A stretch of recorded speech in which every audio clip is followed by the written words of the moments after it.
Welcome back to Disco Elysium. Last time we spent a lot of time talking to Joyce again, running about, and kind of not doing our job, but also somehow managing to do it at the same time. And also discovering that the Union men of the Hardy Boys definitely took care of the body and at least killed the man. But let us see where we go next, for we need to speak to the Union itself and the Everett brothers.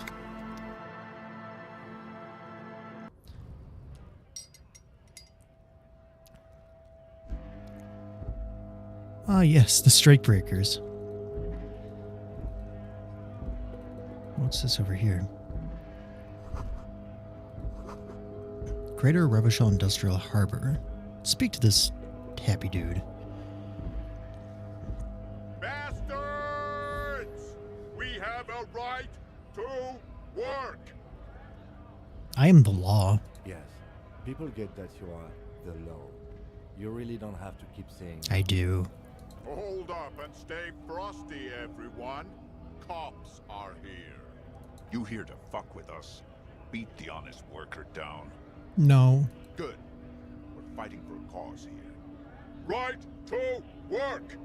Right to work! Besides, we're not that different. It helps if people see us talking, cops and strikebreakers together. Shows authorities are on our side. Builds Well, confidence. what kind of a cause are we talking about? Rights of people, rights of workers, to have gainful employment, to make a salary, and feed their families. His manner of speaking is wooden, the tone of voice bland and uninspired, almost as if compiling replies from a set of learned phrases. You know, I don't think I've chosen any sides yet. Might be time. Don't let the fat bastards tread on you. Cops tend to side with the higher-ups, but you're essentially still workers. I don't trust cops, but I can see you understand the Right to work! Right to work! Regardless, I do have some questions for you. Maybe you should ask them the questions, like why we're not allowed to make a living here. Shame on you! We have families to feed, you piece of shit. So do we, Scott. Let's not ask the first one right away. What exactly is your goal here? We were promised work. We'd be in there, working, if the bastards hadn't shut the gates. And you're unable to breach the entrance? Main gate's locked. Would take heavy ordnance to bust it open. Could try to get in through the secretary's office. Door's locked. The guard's blocking the way to the access panel.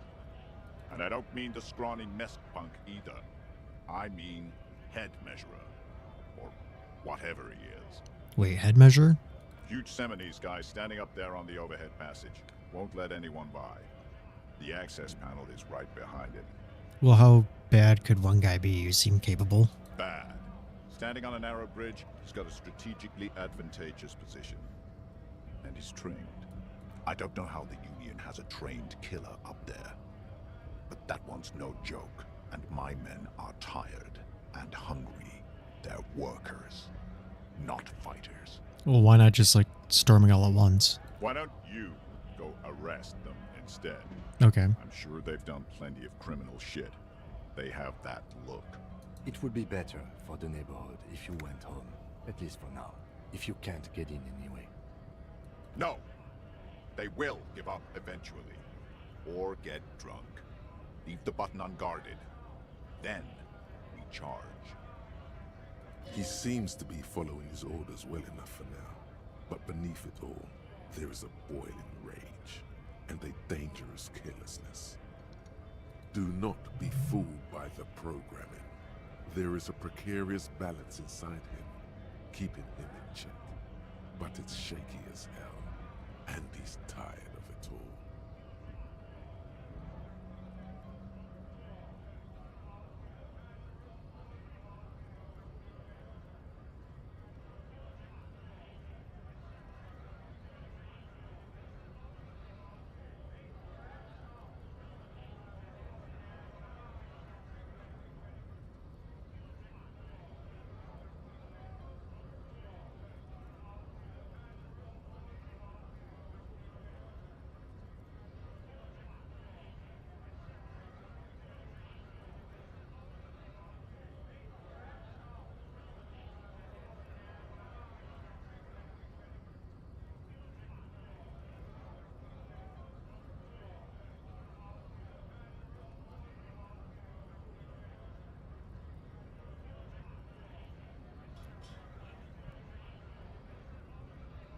One second.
And I'm back. Where were we? Let's see. Who are all these strikebreakers? Honest men and women with rights to work, to be useful, not toys for corporate interests. We came here to help the harbor run smoothly in time of crisis. If Union fucks don't want work, they ought to let in those who do want work. I have a question. Why do all these men follow your leadership? You think they follow because I'm big and loud? No. They follow the rules of the market, the rules of the economy, because they were given a job to do! Wait, what is a strike? When a bunch of ungrateful, lazy cockroaches can't get their act together, decide to block honest work for other people. Beats me. They mumble nonsense about boardrooms and workers' rights, while we have the right to work! There's something odd in the way he carries himself. His set of clothing looks vaguely mismatched. The different pieces of the attire seem ill-fitting. Wait, what does that mean? His shirt is far too small and an unpleasantly tight fit, while the overalls, held up by a belt, seem to fit a man with much more corpulence. You wearing new clothes? He ignores your question, choosing instead to turn to the emaciated workers, raising both fists in the air. The clothes are obviously not his. Silence is the answer. There's something off here, but he won't say what. You've been talking to him for quite a while now. Something is off with this guy. Ask him where he's from. You know, I want to get into the harbor too. Have fun. Union shits are on full strike. Don't think they're going to let you through the gates. I'm trying to meet their fat boss. Well, yeah, I kind of got to talk to people who might know about the murder behind the hostel. I know nothing about a murder. The mention of a killing sends a barely noticeable shiver of tenseness through him. Interesting. You sure? Wouldn't put it past these harbor bugs. They'd do anything to stay alive. Right to work! It's shameful. Cops doing nothing. You should bring backup. Open up the gates for us. Blockading gainful employment for workers is a crime. Well, sure, why not? Why not? I see numerous reasons not to pick a side in this local matter. Pity. Let us work! Think you may be able to help decipher some of these tattoos? Don't think so. Suddenly, this feels like a really, really bad idea.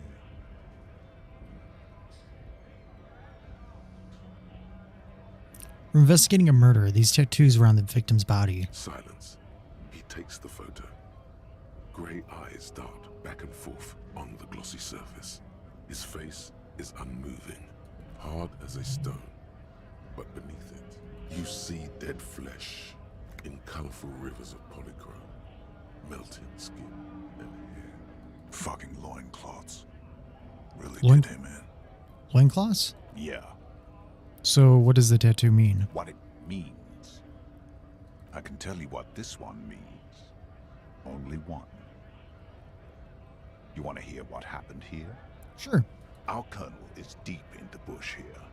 Deep in the fucking bush. In Benital, 41. Monsoon season. He's on a reconnaissance mission. Benito is one of the inhabited islands of the Seminese archipelago near the Pale. Covered in jungle, it was anchor point for the Seminese nationalists in the proxy war held on the islanders' territory. He spent a month behind enemy lines, scouting kipped villages. Nothing but fucking bugs and snakes for fun. Men are getting restless. There's talk of switching employers. With some strange emotion, this is about to get really graphic. Last moment to back off. Let's hear it. Our boy, he's only a captain then, but he knows how these men think. If they don't see action soon. At dawn, he comes upon two kips. breeding in the bushes by the river. Or maybe they weren't breeding. Maybe they were just making eyes at each other. I like to think they were breeding. We shot the boy. He was useless, but the girl, she was nigh. A little fat, you know, but not too old. She was quite the entertainment. For the week she lasted, expired in the hands of Sarge Mason. The kind of guy who'd make Chief there shit his pants and cry like a bitch. God. Mason couldn't let go. Cut the tits off her cold body and fucking ate them. Said primitive spirits were watching over him now. Drowned in a creek a week later. Spirits my ass. Something stirs in your stomach. There's a word on the tip of your tongue. Colorless, odorless. It's Evil. You bet it was. What is evil? It's just nature. This guy used to say evil is when nature and spirit meet in the wrong place. And you were there? No, I was somewhere else. That's just a guess as to what this one little star on his belly might mean. I'm just a bouncer. You're not really the scab leader, are you? Fucking mask is getting sweaty. I want to take my mask off. So, can I have it back? Go ahead. All right now. Free commerce! Keep the goods flowing! on the photo in your hands. The dead man's skin is studded with stars. Tens, hundreds of them, littering his dead skin.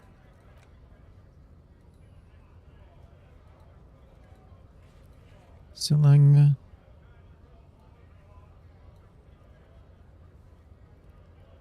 Bird's nest.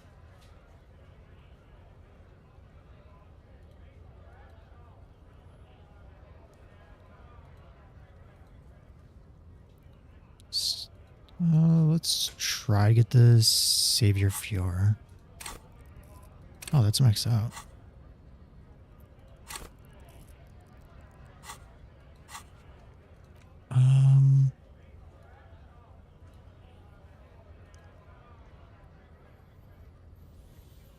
What's up for physical instrument?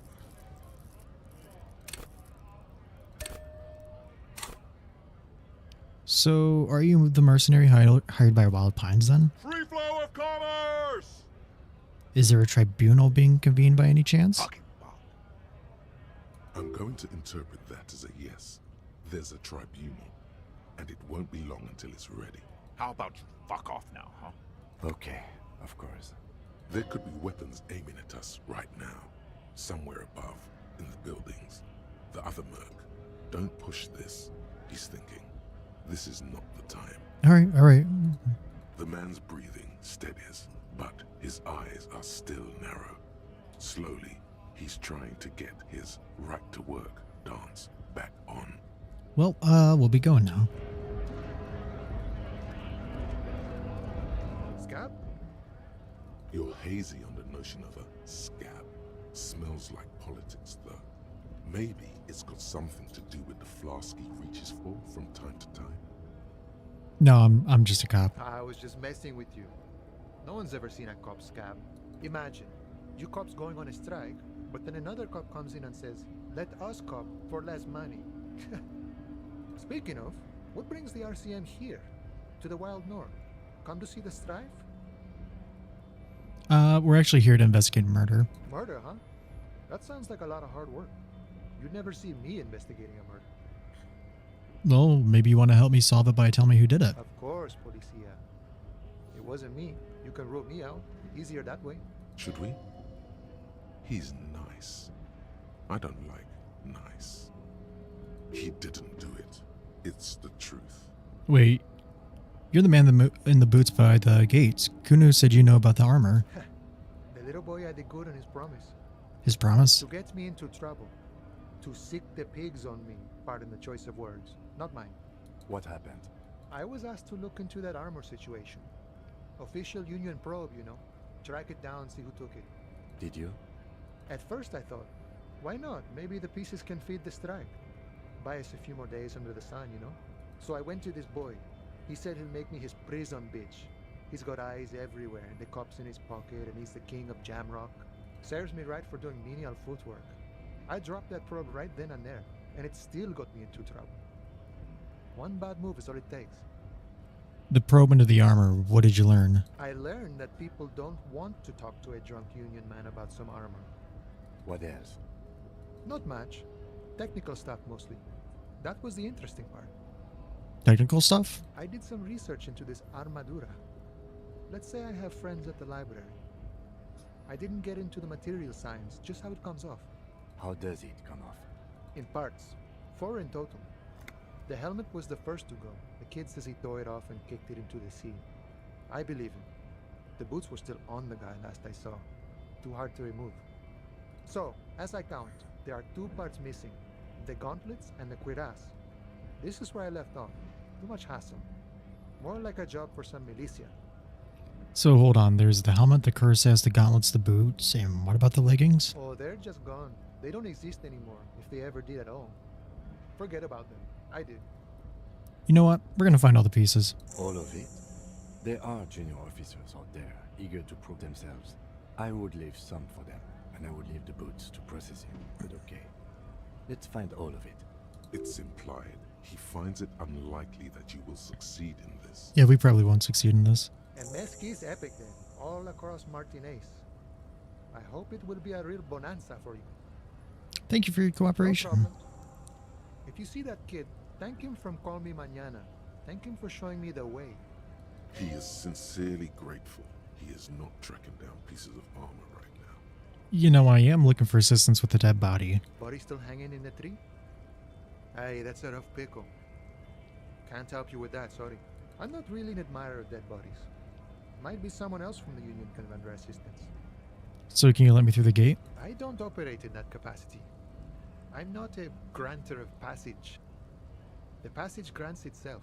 If it's so simple, why did the scab leader warn you of the guards blocking the way? So it's that simple, I just walk in, Aye. Walk right past Measurehead and go in. pass measurehead. Yeah, the 2.5 meter tall Semini supremacist there. Walk right past him, Right. then press the button to unlock the door, then go past him again, Okay. and you enter the arbor through the office. Stop. So you're saying it's actually quite difficult. Don't worry, I'm sure it's not completely impossible. For example, you could best Measurehead in a physical confrontation, or you could convert to a Semini supremacist worldview. Or, maybe it actually is completely impossible. Got it. Sure, You know, I'm a bit short on money right now. Can you give me some of it? sure thing, my friend. I can help you out. Aw. Can I? We're gonna fail this. The coin lands into your hand as if it has always belonged there. The swallow returns. Appreciated. Always glad to help out the RCM. Shame I can't do more. Things are meager at the moment due to...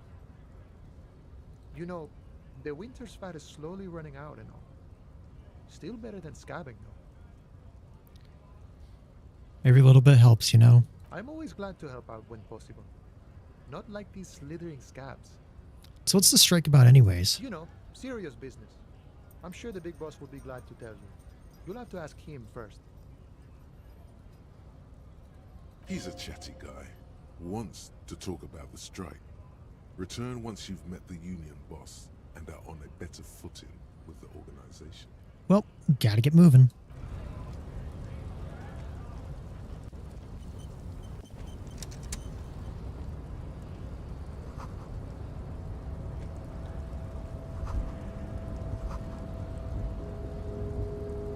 Shame, because if we could lockpick that.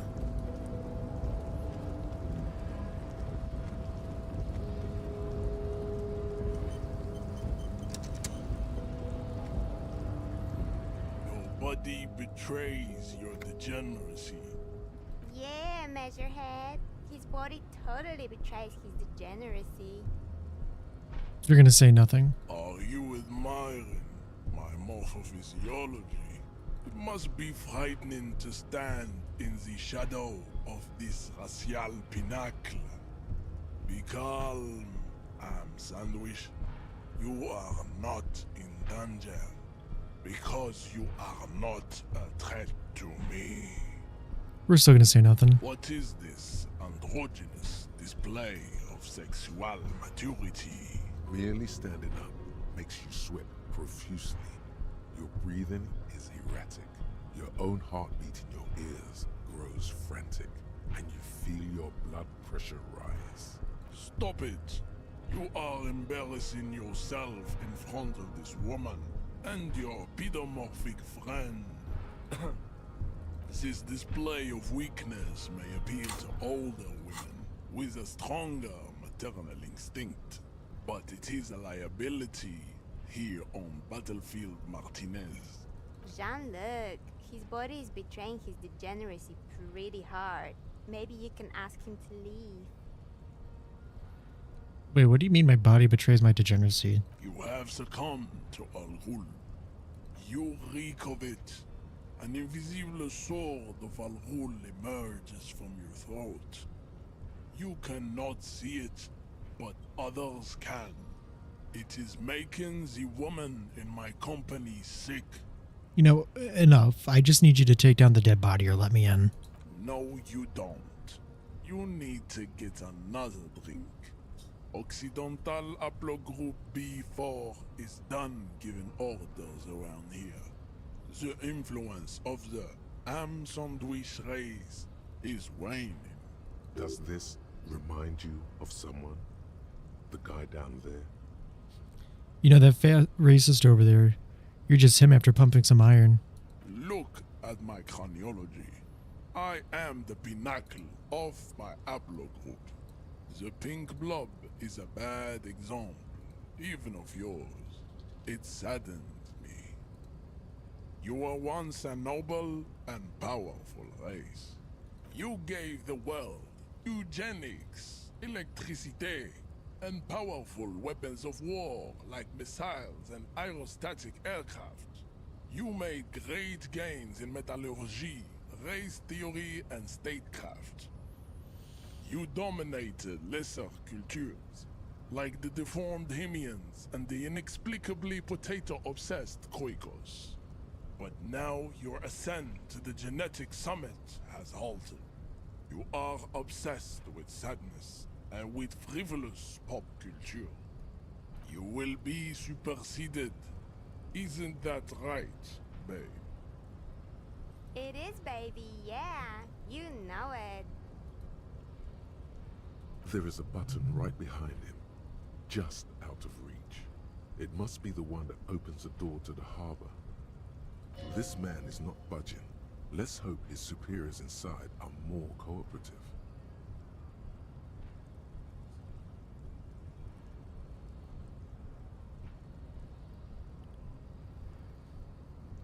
Yeah, we're gonna try and push him out of the way.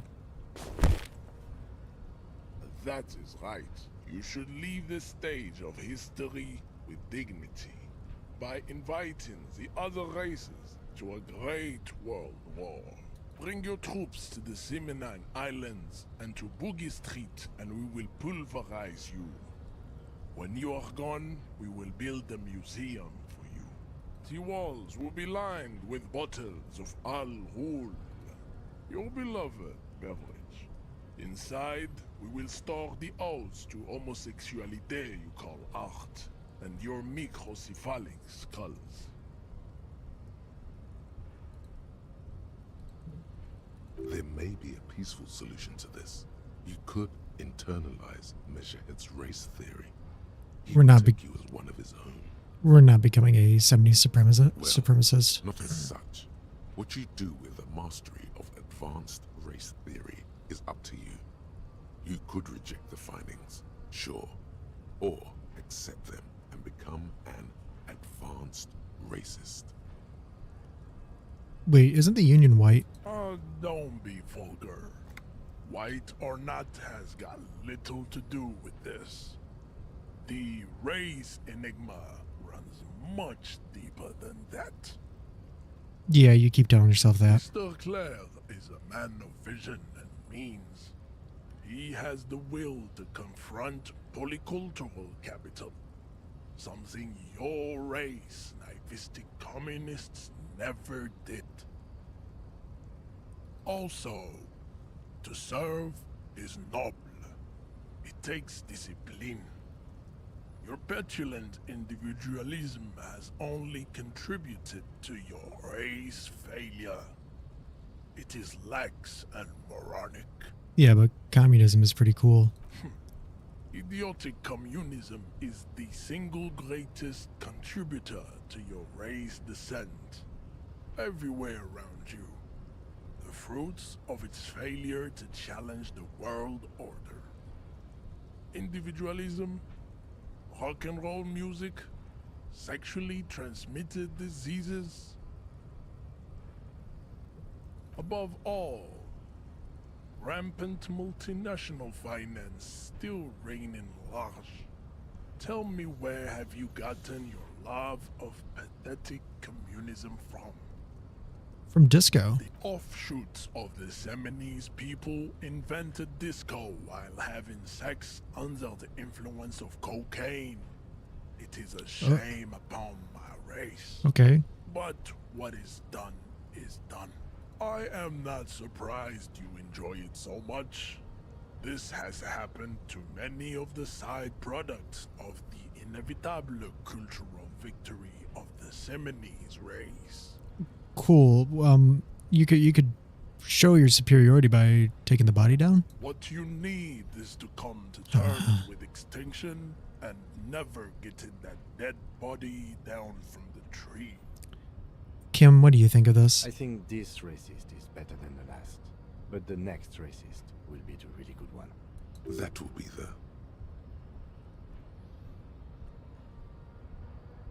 the... Our lucky He will races? grant us 3 wishes. Your Yeah. pedomorphic friend has quick wits, a protruding occiput, and an indented zygomatic bone. The lieutenant does not flinch. You should keep him close. The congenital defect of farsightedness does not render him a complete invalid. He still has the use of his mind. You know anything about this mug? He does not so much as glance at the object.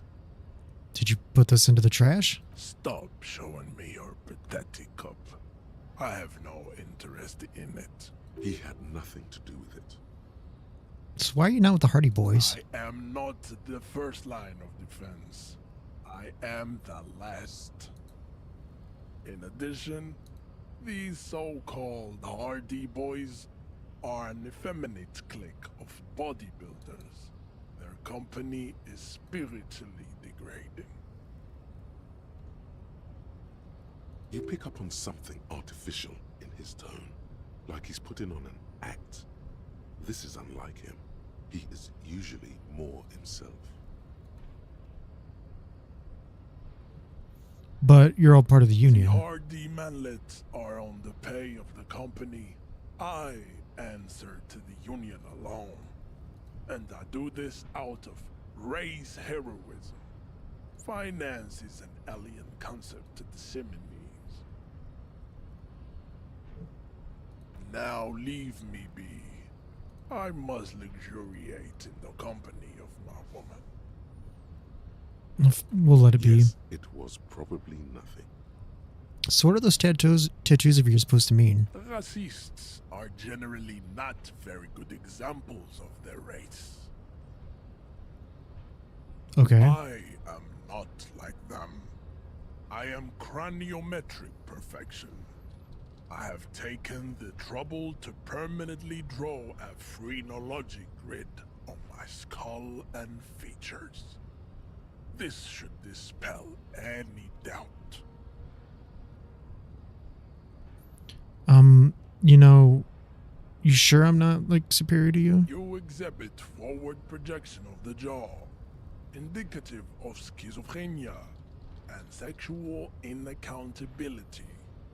From a purely aesthetic standpoint, The dimple in your jaw makes you look like a baby. This is not craniometry, just an observation. Cool. You do not wish to be judged, because you are a genetic blob of polycultural deformities. This is understandable. Yeah, it sure is, bud. See We ya. still need to get into the harbor. We need help with the tree situation. There must be another way. Try the jump. Up there on the roof. It'll be worth it. Else there is little choice but to figure out a way to deal with the man. God.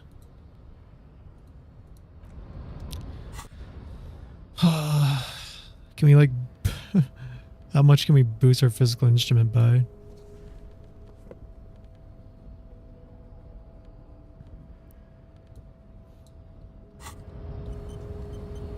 Your race descent has only worsened since I last saw you. Oh, we failed. You have really let yourself go. How did this happen? Your little fist is in his giant hand, and he's squeezing it. It hurts. You must be out of your mind, degenerate drunk. I'm a It's like cop. Your fist cracks in his hand like a right hand. Pain shoots up into your brain as he's twisting it more and more. The words to the song have changed. Say, I am a violent drunk. I won't say anything. Your hand twists in his grip, and the pain blinds you. Still, you press the words out of your swollen mouth. Good. Now leave before you humiliate your homoerotic organization any further. I'd appreciate it if you didn't force us into situations where I may have to shoot random civilians, because that won't get us anywhere. I'm not even sure the one bullet my chamber holds would even prick that hook.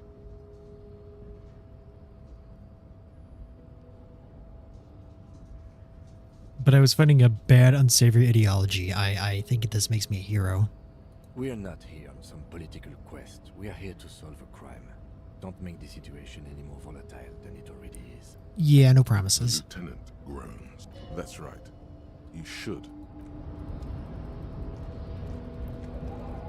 Can't lockpick the store, so we have to try and get on the roof. You could try finishing some of these other rolls too to see if we can get some more XP.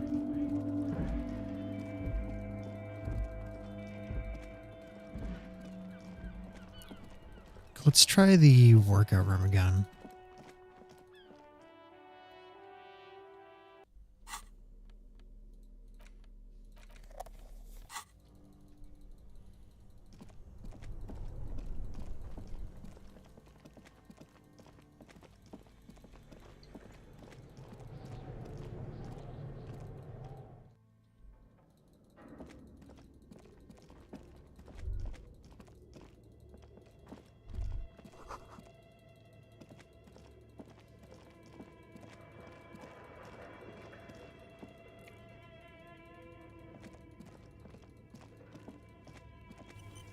Okay, we did just up our physical instrument, so hopefully we can get this one.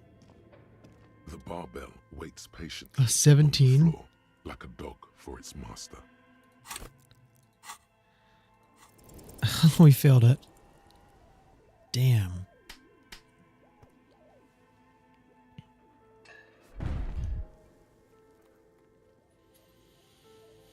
You managed to see? Weightlift at the station gym, I mean. I prefer running. It clears your head.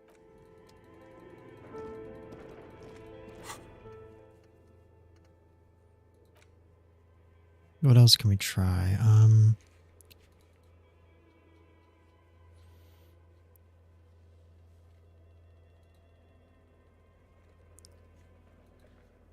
Let's try talking to Silang again.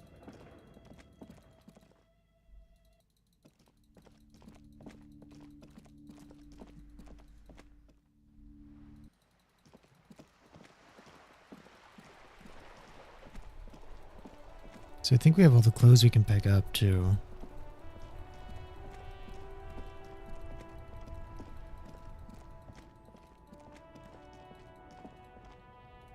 Wait, hold on. What do we need to talk to Selene? Rhetoric. Rhetoric is a -1.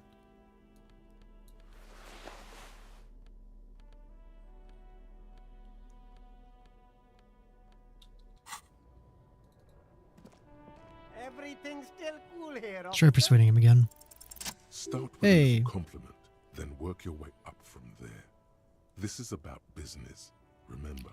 You know, you seem like a really successful entrepreneur. Would you like to support a member of the local police force? Oh, okay. But why, officer? After all this mess, the broken seals, lying to you, come on.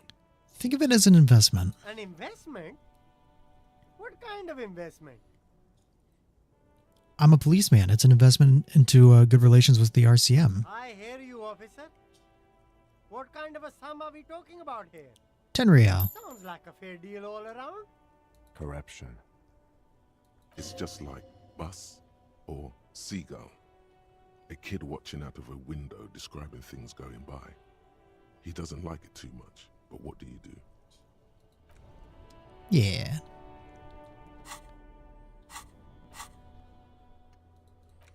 That was Sileg. Don't see sleeping dock worker.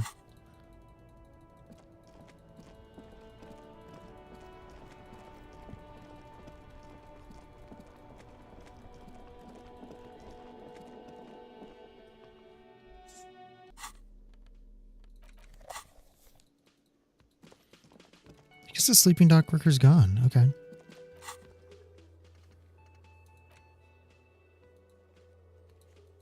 Composure. Anything else that boosts our composure?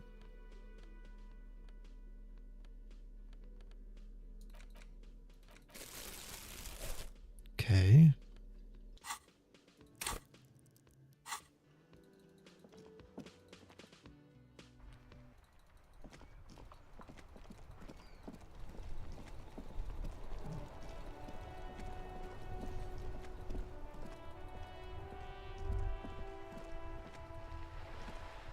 Vigilance officer, what can this old carabiner do for you?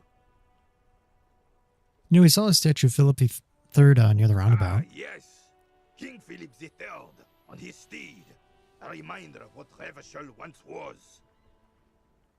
Oh, absolutely. At the mercy of a cocaine-snorting tyrant who emptied the treasury so he could sleep on a bed of gold.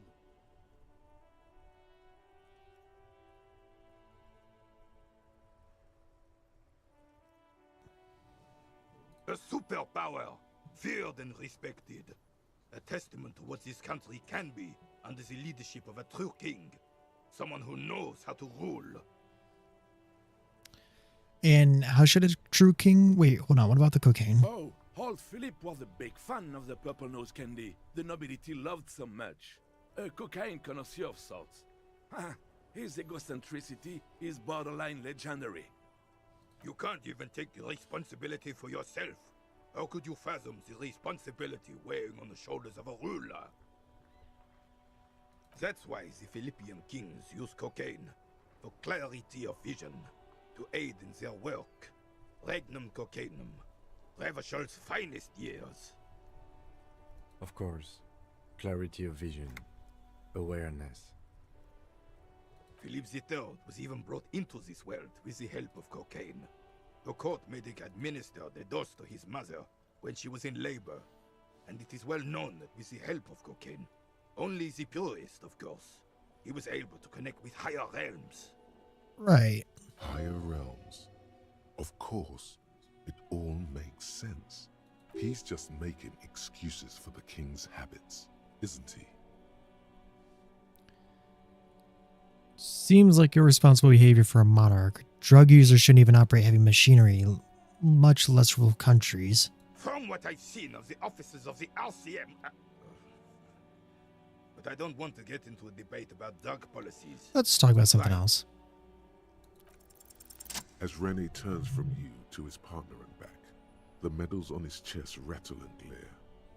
He keeps his spine straight and his ribcage lifted, displaying How many medals are there? 2. The larger one is shaped like a cross, while the smaller medal resembles the sun. Let's look at the cross. A crowned head in front of 2 crossed rifles. The medal hangs from a blue striped triangle. It's the Croix de Bravoure, Cross of Valor. The cross was the highest battlefield decoration in Suzerain's armed forces, awarded for exceptional bravery in the line of duty, in service of King Frizzle I. Let's look at the sun. A small blue star inside an orange sun. It has the word Valiance written below. The setting sun was a decoration used to distinguish seasoned combat veterans in service of King Frizzle I during the Revolution. So the Croix de Bellevue and the setting sun. Did you get them for... For bravery. It's a conflicted topic for the old veteran. There must have been a number of controversial episodes in his service days. For bravery? For doing my duty in the heat of battle. For looking my mortality in the eye. When men like Gaston here hid in the bushes and shot themselves.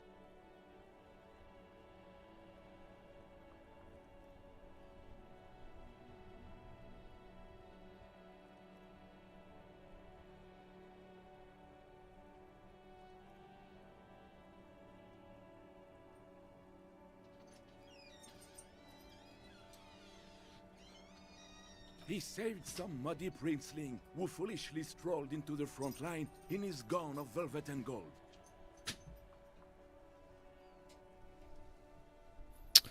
So, you know, Renee, I might want to hear, you know, actually, no, let's hear your story. It was on the first months of the revolution here in Revachol.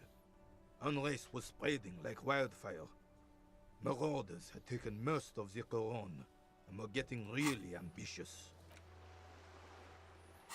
King Frizzle thought he could end it all in one decisive strike. Sent his cousin, Diso, to put an end to the unrest. Alas, the young Diso was all piss and no vinegar, wearing a tunic of purple velvet and cockatiel feathers to battle. Even his rifle was gold-plated, shone from 5 clicks away. Can you imagine the asininity? Purple velvet tunic. That isn't exactly camo. To keep the long and bloody story short, Diso marched us against the partisans in Couronne. And when I say marched, I mean made us walk into captured enemy territory, single file, like toy soldiers, while he rode in front on his giant red stallion. The rebels were smart. They let us come real close before opening fire. Suffice to say, it was carnage. Pretty damn clever. I got shot in the left shoulder and went down. Just a flesh wound. But just as I turned over, the prince fell into the mud next to me. He was missing his lower jaw. Then his horse, driven mad by the noise and smell of gunpowder, stepped on my leg and shattered my knee. So, what did you do? I grabbed my sidearm and shot the beast in the head. Then everything went black.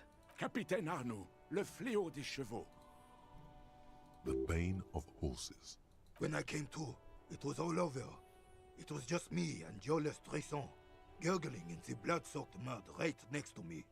The dink had taken numerous flesh wounds and lost a lot of blood. But despite missing his jaw, he seemed hesitant to die. Tougher than he looked, that one. Man, I can't imagine living without my jaw. He didn't. I hoisted the prick on my back and started crawling. Kept going until the 59th Cavalry picked us up. Through some miracle, we both survived. And the jealous freak convinced Frizzle to give me a medal for not leaving him to die in his own blood. Piece and shit. He was the commanding officer and I was on duty. Just doing my job. Shouldn't hand out medals for that. 13 months later, I received the Sun for distinguished service. It's not worth mentioning. You sense he's downplaying it. He did a lot more than his duty. More than anyone's duty. It's in his spine, in his billowing breasts, and untarnished his self-worth. Sounds like you're being modest. The old carabinier stands quietly like a statue, his features motionless. What Monseigneur Modesty is not telling you is that he crawled over 7 kilometers before the cavalrymen found him and Drizant. 2 days later that was. And that even while crawling with a mangled half-dead prince on his back, he still managed to murder 3 rebels on his way. Is that pride in his voice? It's deep down, but maybe even unbeknownst to the man himself, it's there.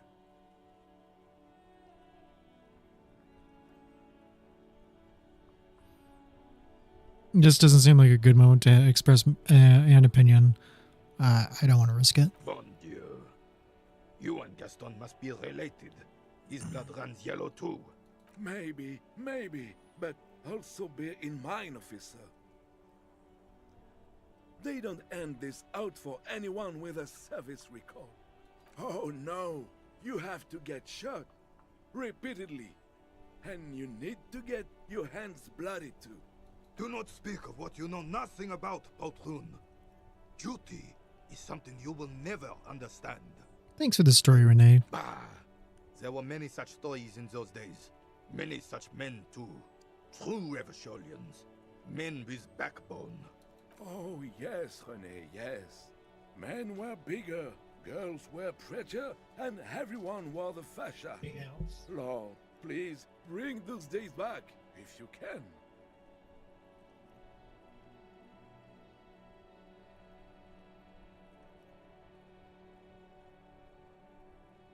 I'm not getting into this with you again. Officer, was there anything else? You should try to come up with a heroic story of your own. Impress this old soldier. Oh, this is going to be a bad idea. Do we have anything that adds drama?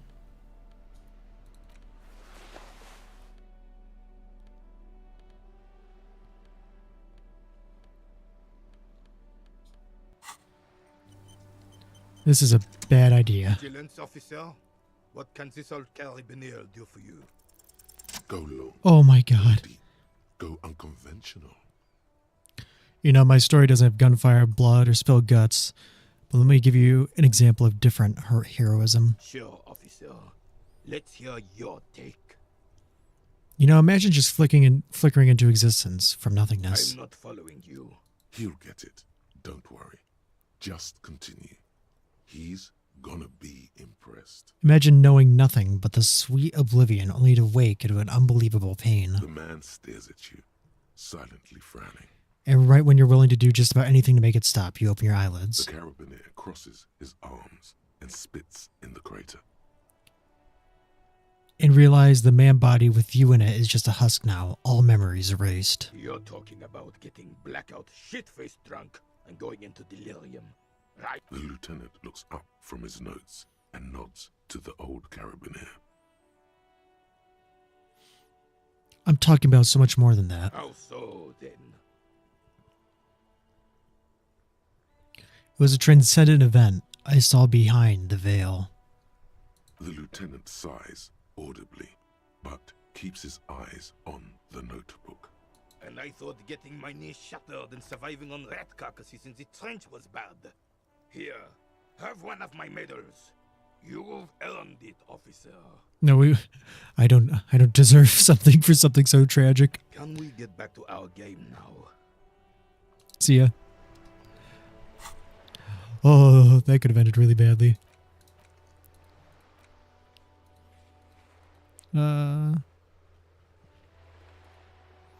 We don't really want to conceptualize with him. Damage ledger. Warded door. Warded door. Oh, that we can't do.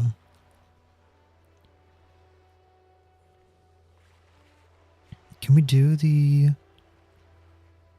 other one, the Savior Friar? I don't think we can do the Policeman Cloak again.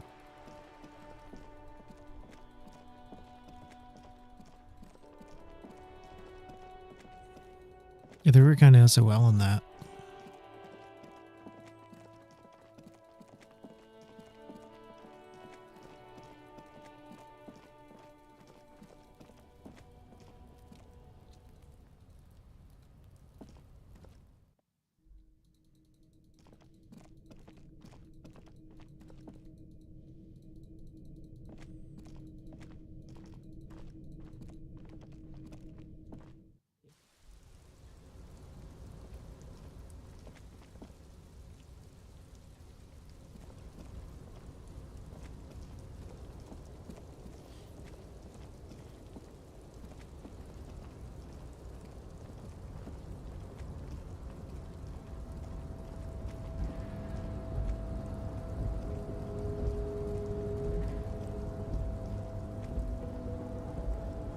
tarpaulin cloak with possible RCM markings is still caught on the...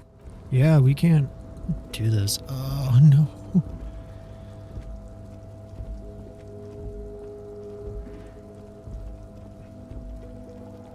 Great, we're gonna have to conceptualize with the racist.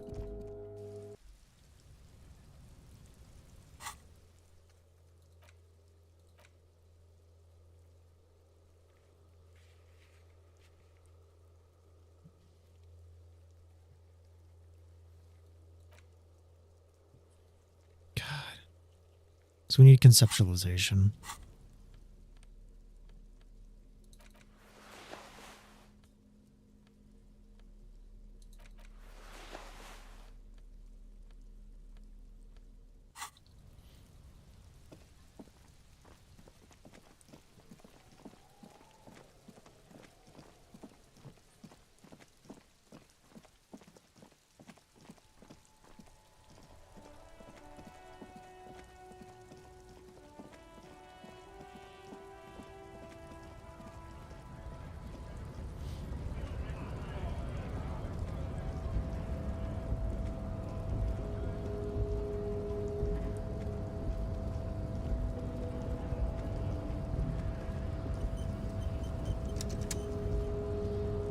Race descent has only worsened since I last saw you. Violation says do it again.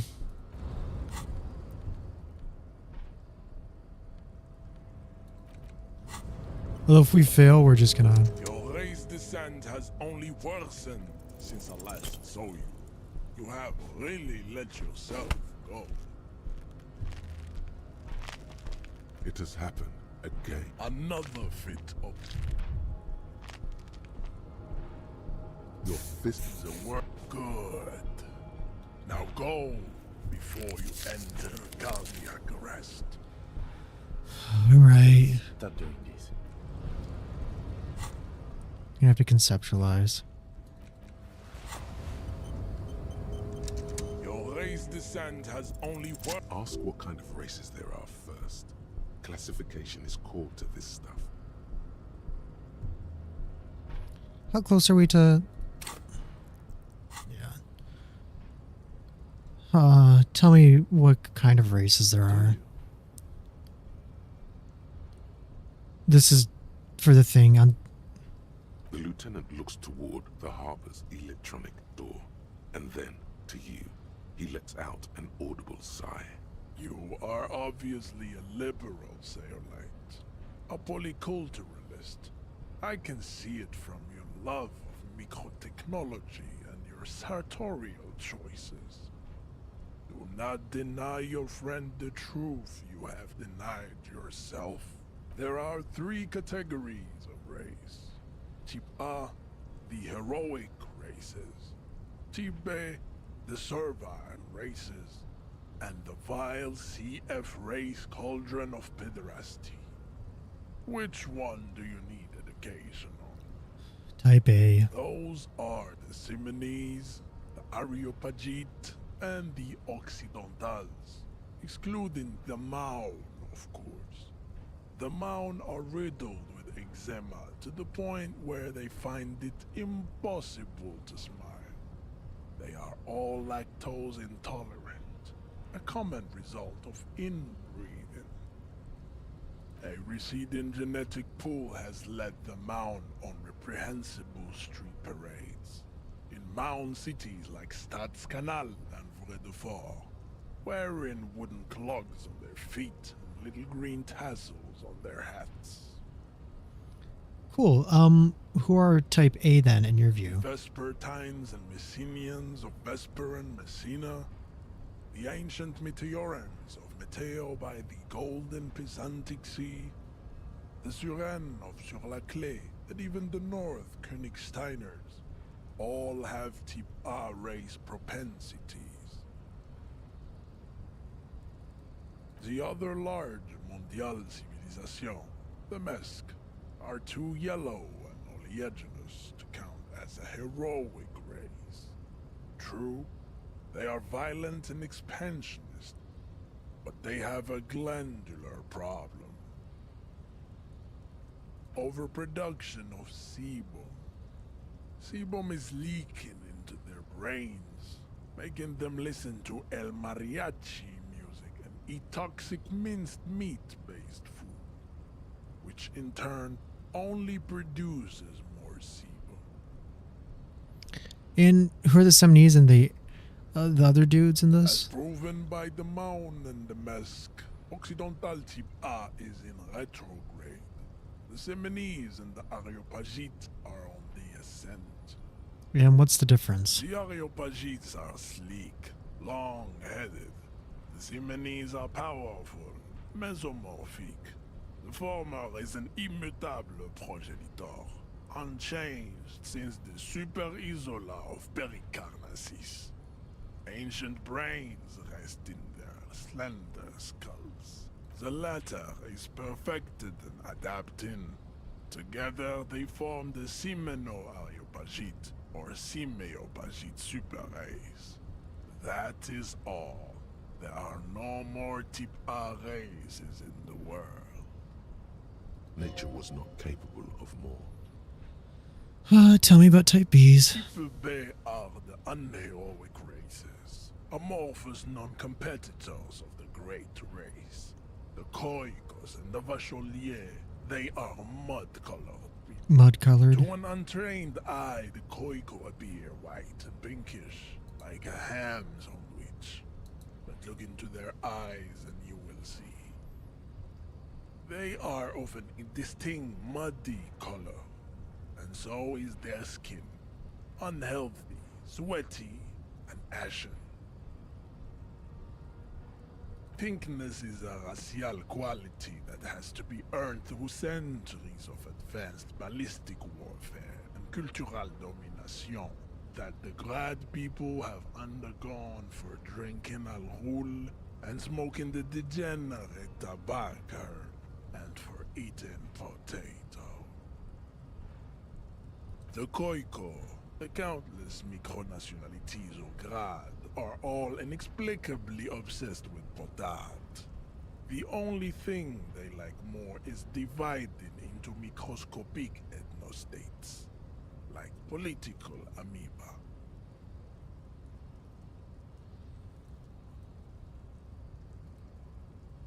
Wouldn't he be one for ethnostates? We don't care. And what are these guys you mentioned? The Vacholians, halfway between Type A and the racial Cauldron. Two mixed to know right from wrong. You tried your degenerate little revolution, which was the single greatest failure committed by humans in our 82,000-year history on this planet. Is it 82,000 years that we've been recording history? You have very little idea of what is happening, but that seems a little off.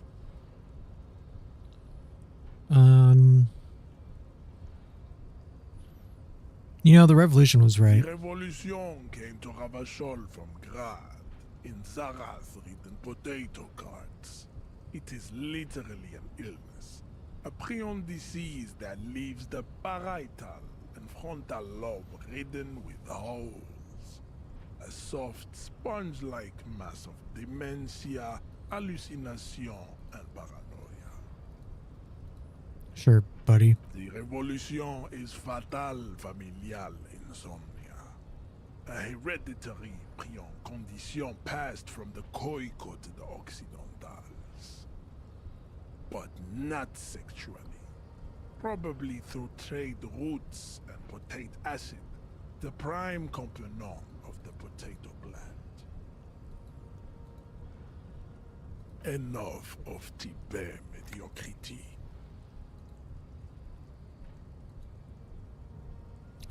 Alright, tell me the see-through F race cauldron. Tips CF are a museum of failed chimeric experiments and tragic maladaptations. They are tortured creatures waiting to be put to sleep. Your morbid interest in them worries me. Just tell me about the experiments. Races like the mosquito, a grotesque mixture of a Mesk woman and a Semenese man. Only possible if the mother is Mesk and the father Semenese. The other way around, they fail to produce offspring. The mosquito is born sterile, like a donkey. All they have left is to ride customized motor carriages with hydraulic suspension, listening to aggressive El Mariachi music to vent their impotent despair.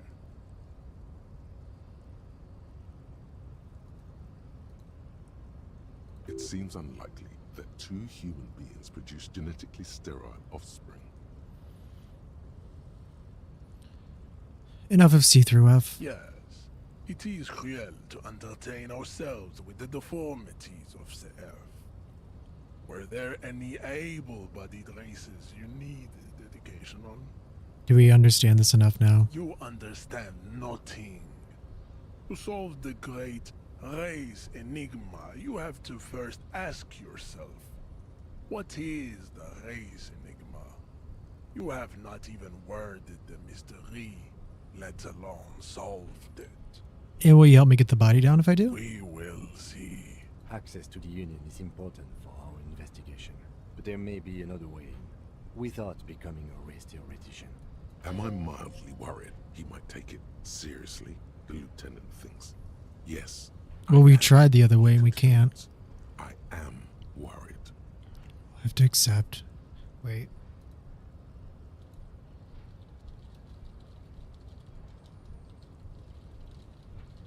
I actually kind of want to make sure. I don't want to have to deal with this if I can help it.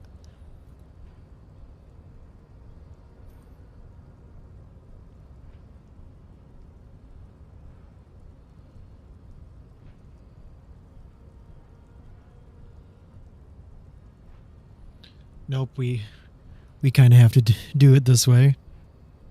You need to internalize what you have heard here today, then return to me. This clarity does not come instantly. Oh, damn it. I cannot possibly imagine what... So we can't even do this right now anyways. That's... Uh-oh. Big O.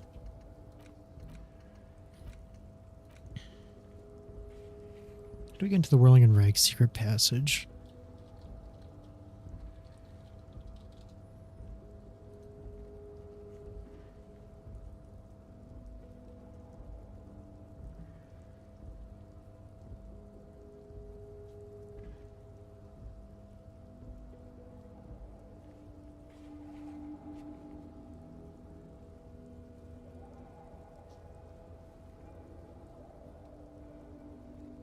No, I don't think we can do that yet. Victim tattoos.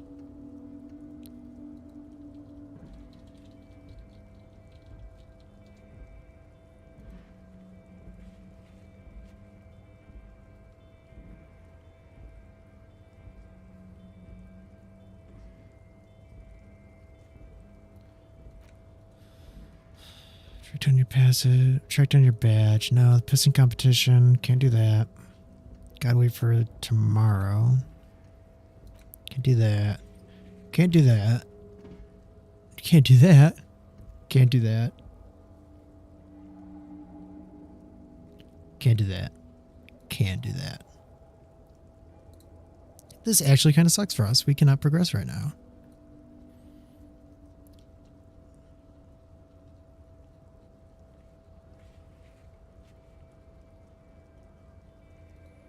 Let's go back up to our apartment then. See if we can finish some stuff there.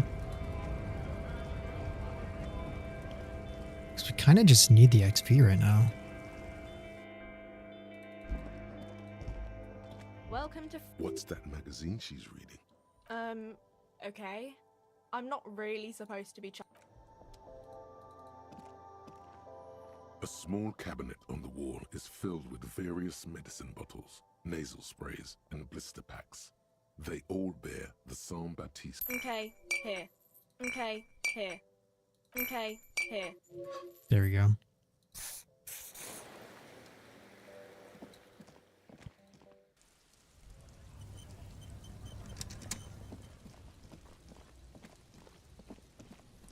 We gotta wait till 2100 too to talk with the man on the balcony. Because we not only have to... We're gonna try and level physical instrument first to see if we can take on the guy. But if we can't do that, then how long will it take to conceptualize? An hour and 40 minutes. Jeez. We actually may not be able to talk to Everard today.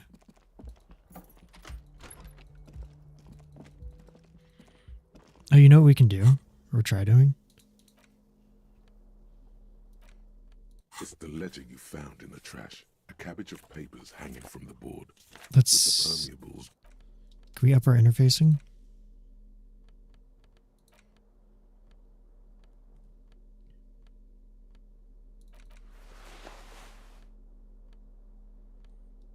Can, okay.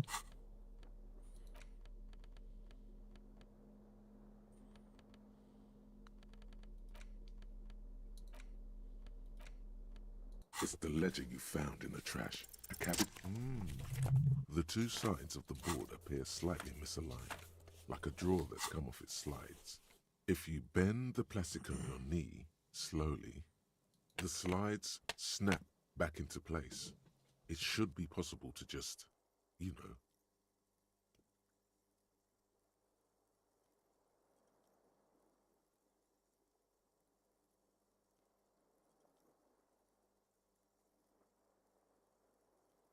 Without resistance or sound, the two panels move against each other. The compartment is now open.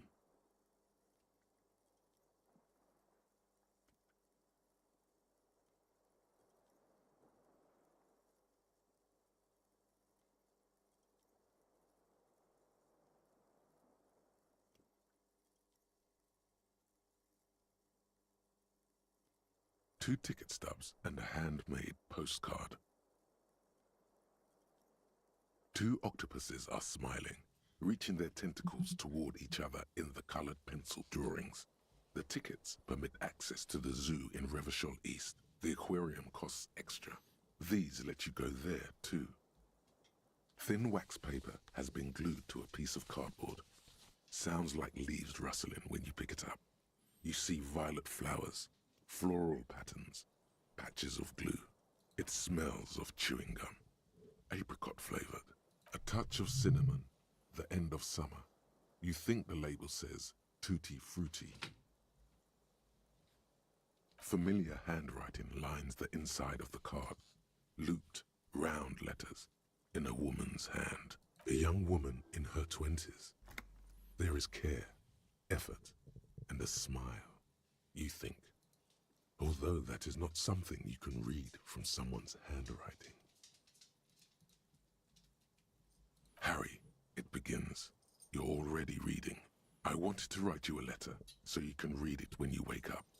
Maybe it will make you happy. Throw it away, please. But it will make me happy. Outside, you hear the wind howl. A sudden gale blows in from Martinez, flapping street signs and window blinds. Come outside. What? Far away and outside, the reeds hiss with desperation. Step out. Your hand shakes, holding the card. Every morning when I step out and you're asleep behind me, it says, I find a little piece of sadness in me. I carry it in my chest, down Voyager Road. Every step I take, it grows. By the time I reach the fuel station, it has filled me entirely. I step onto the light rail and look back. Sparks fall from the bow collector. I know it will be like this until late afternoon, when I get off the 42 and walk back to you. You. Every step I take will get lighter. It almost makes me run. Sometimes I do. I can't believe I met you. I can't believe the happiness I feel with you. You have a vast, vast soul, and I will always, always, always come back to it. Kisses, kisses, kisses. You feel the air sucked out of your lungs and the blood sucked out of your head. Everything around you gets dark. Small white dots appear. Sparks fall like snow from the bow collector. A streetcar distancing. You feel the ledger slip from your hand. No, no, hold on. To what? There's nothing. Detective, is everything all right?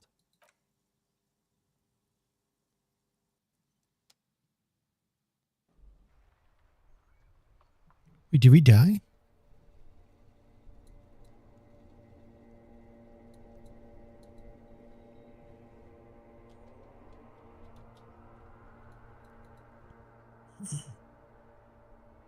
What happened? We died? There is enough.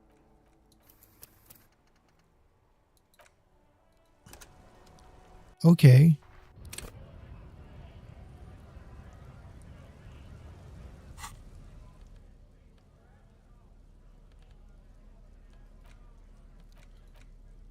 It's the ledger you found in the trash. Guess we'll try the other one. Jesus. Okay, logic.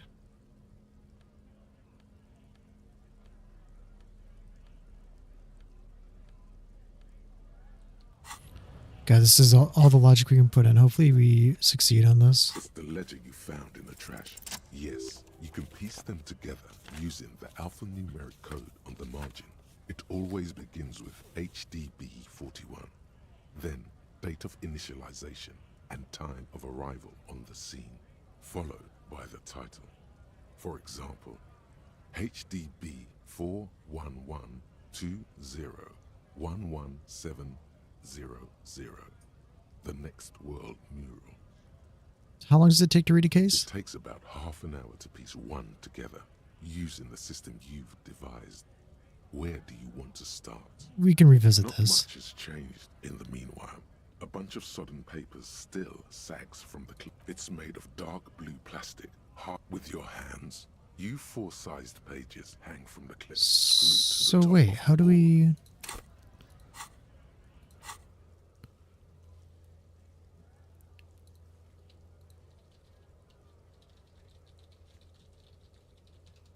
I'm confused. Didn't we just open up the ledger?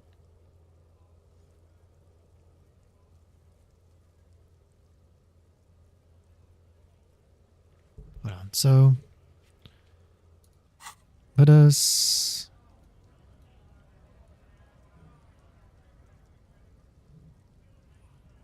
browse the case files again. Petty theft, spousal abuse, handwritten logs on dozens of investigations. Huh?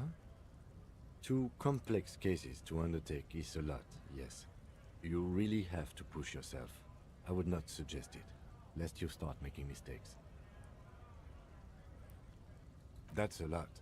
This kind of case load would explain your solved cases tally on the watermark. I didn't mean to say you are making mistakes, by the way. That was presumptuous of me. I'm burned out all right. That's okay. We all do, sooner or later. Like a fan of gills, the checkered papers dry in your hand. Kim, The handwriting is extremely dense, if mostly illegible. Kim, I seem to have a unique type of naming convention for my cases. You mean the alphanumeric? Officer, precinct, time of arrival at the scene? Yeah. Good. That's a good one. He understands you're concealing something, sire. But do you also use the titular? Yes. Well, so do I.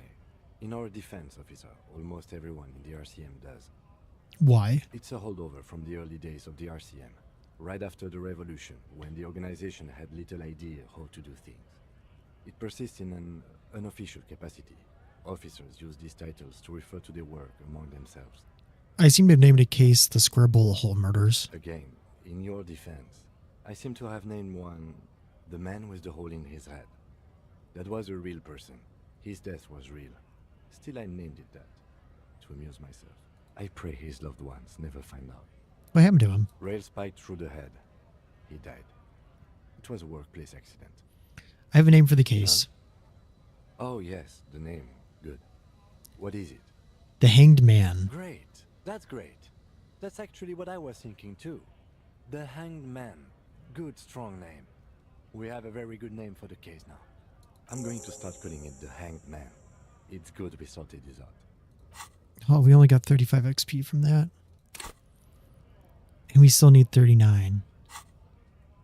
You don't exactly close them so much as distance yourself from the smelly papers. Damn. This is beyond unfortunate for us.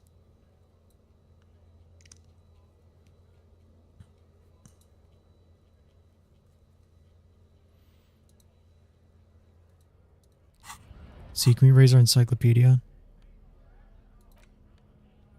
Trying to get as much XP as we can right now.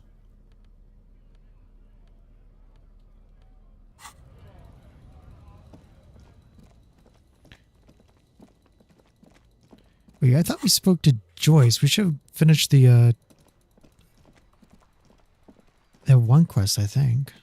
The one with the picture.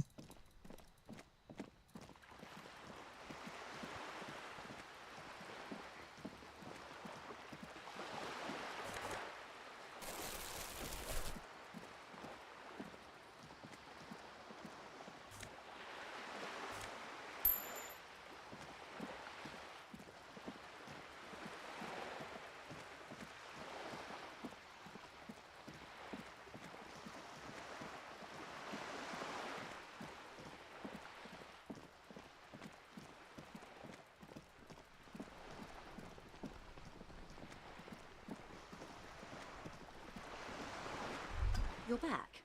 Good. What can I help you with? I fear I've told you all I know. Is there anything else I... Never mind. I guess we're done with Joyce. Maybe we can talk to Hardy again, see if he can get us into the Union. Or give us something to help us.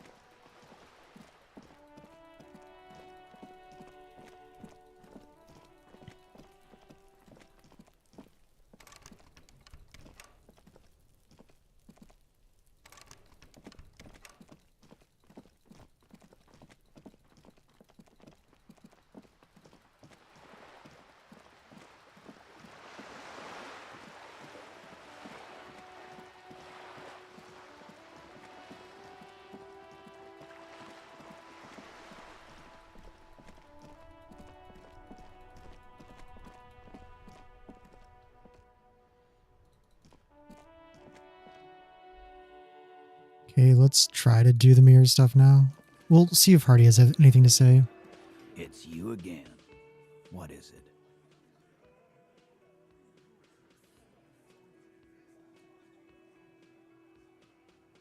Again. Good one, Titus.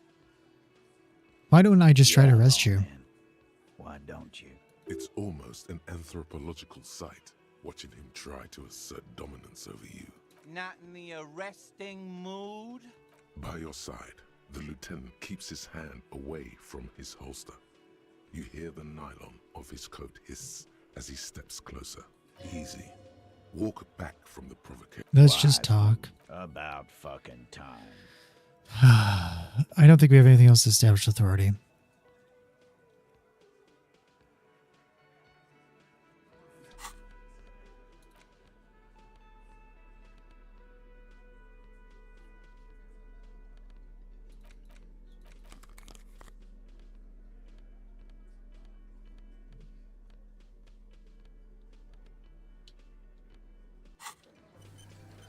It's you again.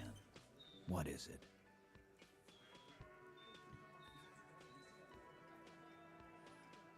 It's 8%. Oh, we failed it. Establish authority. Yes. Authority. Feverish thoughts race through your mind. That's all I got. Try the gun thing. I hear the gun thing is... You're probably right. The others are only there for filler. To make the gun thing pop. Let's not do the gun thing. Stop shitting your pants. You don't need to know, all right? We took care of it. The law handled it, all right? Yeah. Aren't you listening? It's done. Finito. I am the law. For God's sake, stop shouting! Stop crashing into people in my establishment! Stop provoking those oafs!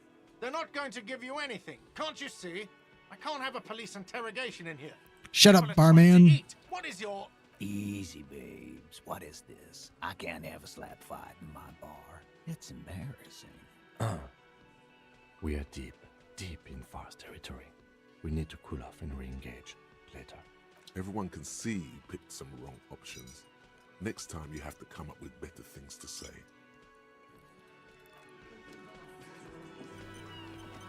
Okay. Do you have anything that adds to encyclopedia?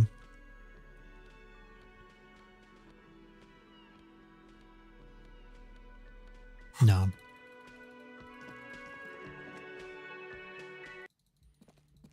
You're actually kind of running out of things to do here, which is bad. A mirror hangs on the bathroom wall. In it, your face, adorned with the expression.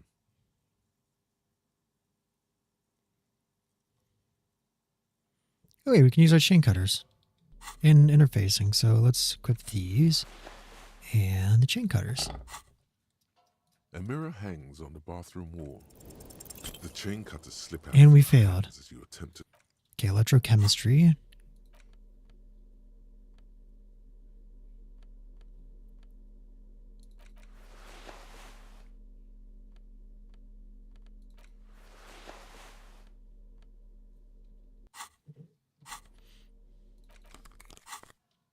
A mirror hangs on the bathroom wall. In it, your face, adorned. Oh my god, it's with still the expression. 3%. It's too late. Like an image on film, like the rest of you. Oh my god, we can't do anything, can we? Jesus. Okay, those were a failure.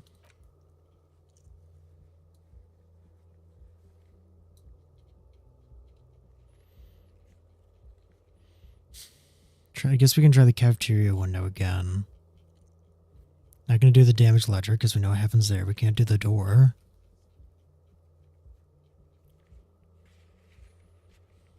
Perception.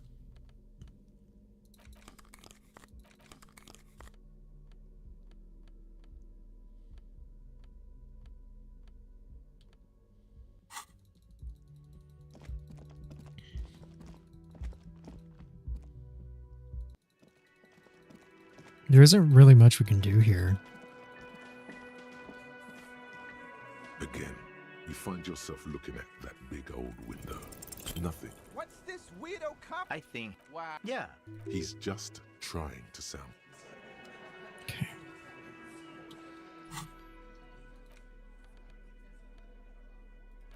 An intricate web of blue. Okay. Oh, wait, we already did that.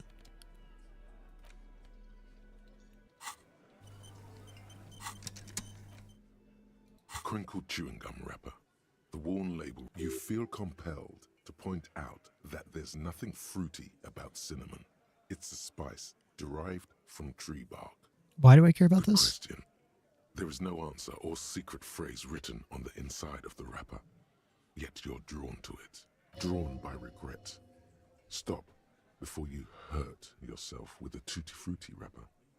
Throw it away, please. But cinnamon's not a fruit. Can a used wrapper shrug? Seems like that's what the wrapper is doing somehow. This is not about flowers or bark. What is this about? Why are you looking at this wrapper? We'll hang on to it just in case. Carefully fold the wrapper into a square before putting it back into your pocket, lovingly even, despite the strange feeling of regret. What about this map of The worn Martindale? map features the patchwork grid of the Let's your run a finger through moves it. through the various streets, across Rue de Saint-Ghislain and Rue Saint-Sipar, over Saint-Brun and Martinez North, finally coming to a halt. Okay, that got us nothing. The note is written with a blue pencil on a piece of... You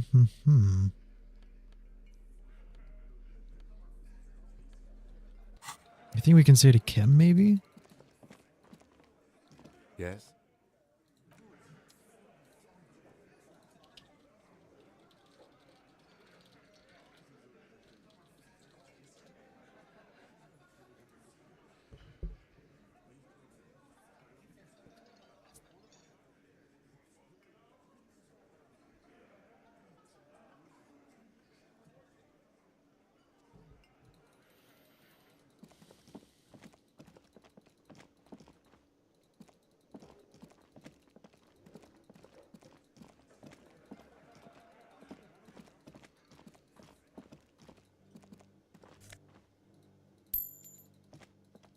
see a heavy...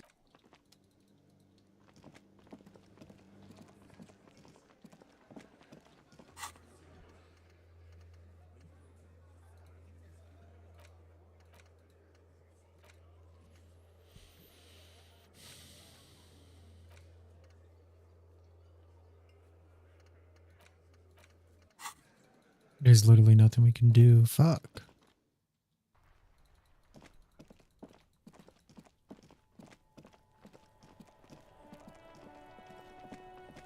So maybe something we can do with the body? The man before you is naked, but... No.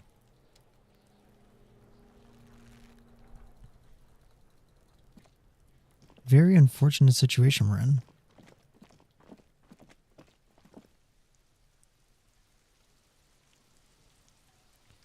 I guess we could read through our ledger. Maybe we'll get XP from doing that. It's the ledger you found in the trash. A cabbage of paper. It takes about half an hour to piece one together, using the system you've devised. Which one do you want?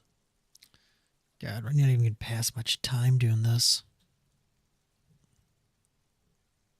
Not much has changed in the meanwhile. A bunch of sodden papers still sags from the clipboard.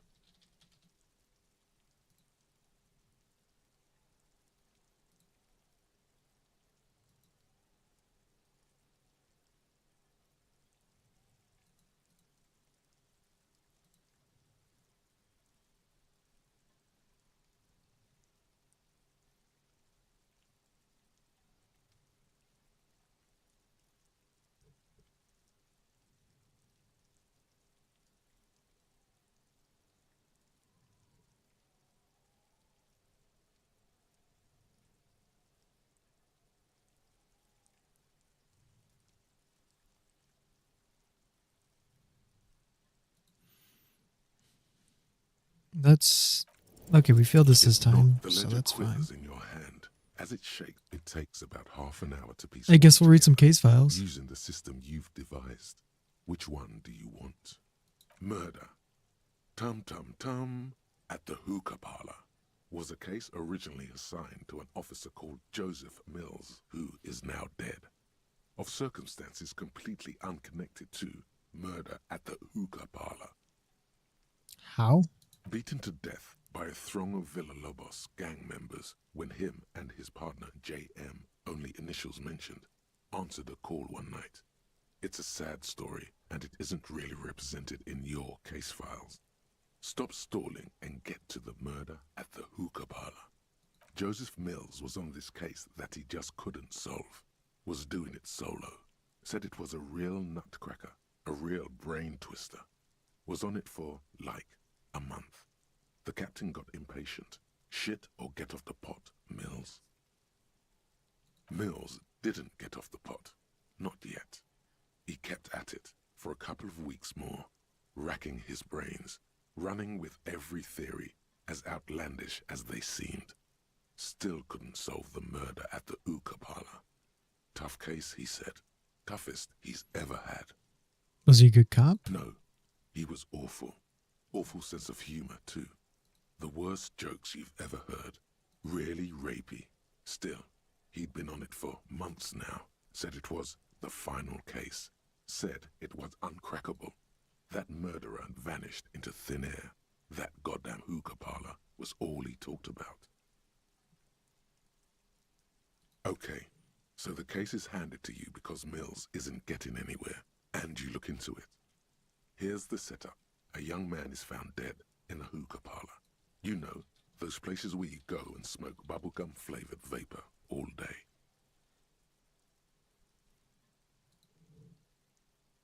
No, it's soot and water vapor. It doesn't do anything.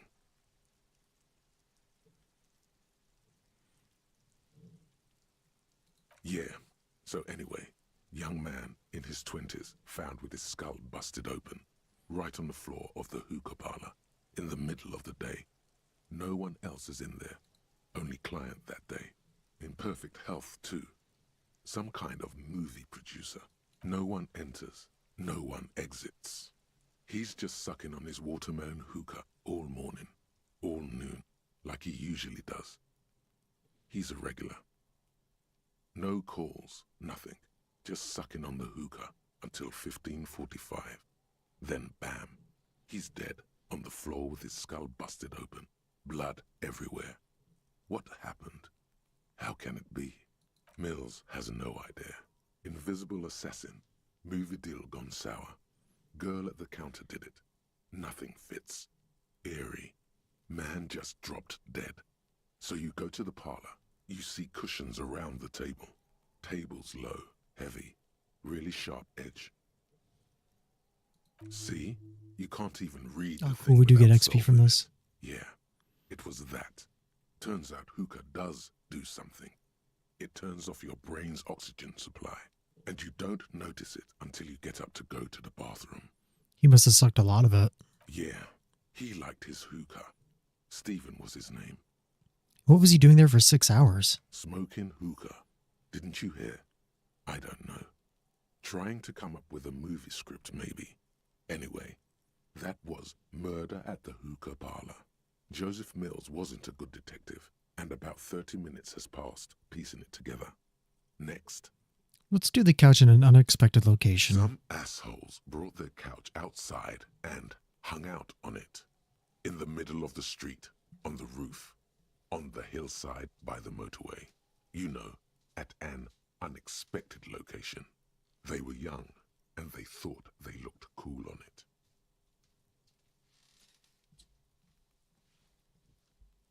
They actually looked like assholes.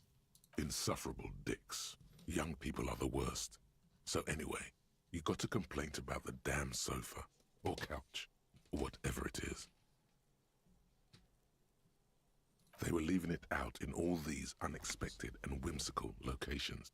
They took it to where they also took photos of themselves on it, and smoked cigarettes, and drank coffee because they felt it's intellectual. Cigarette butts, coffee cups, stupid couch. You had to clean it all up, and you did. So congratulations to you. Case solved. Did I ever catch the guys? No, you didn't have time for that. These notes show that you have what is called a real goddamn job. You don't have time to be chasing down the couch assholes. You have a real job to do. What next? Let's do the square bullet hole murders. It would be very interesting to read about these, wouldn't it? I mean, there seems to be a square-shaped entry wound in the victim's forehead. She's been sitting there for weeks, on her rocking chair, with a square hole in her skull, staring at the wall, her mouth agape. But That's all you got. From the half hour you spent piecing it together, all you know is the entry wound was square-shaped. You never found the bullet. And then another body showed up, also with a square hole in his forehead. a sequence killer? Who knows? Those pages are missing. What next? Don't worry. One day you may still catch the man with the square gun. What about the unsolvable case? A.K.A. Leslie and Burke. A.K.A. The public indecency drunk and the property damage drunk is a cursed case. It has been passed from unsuspecting officer to unsuspecting officer for 10 years. On January 29, the unsolvable case made its way to you. Why you accepted it, it is unclear. Every officer, and indeed most civilians in Jamrock, know it's unsolvable. Leslie will always take his pants off when he's drunk. Burke will always trash everything. It's just what they do. It is their nature.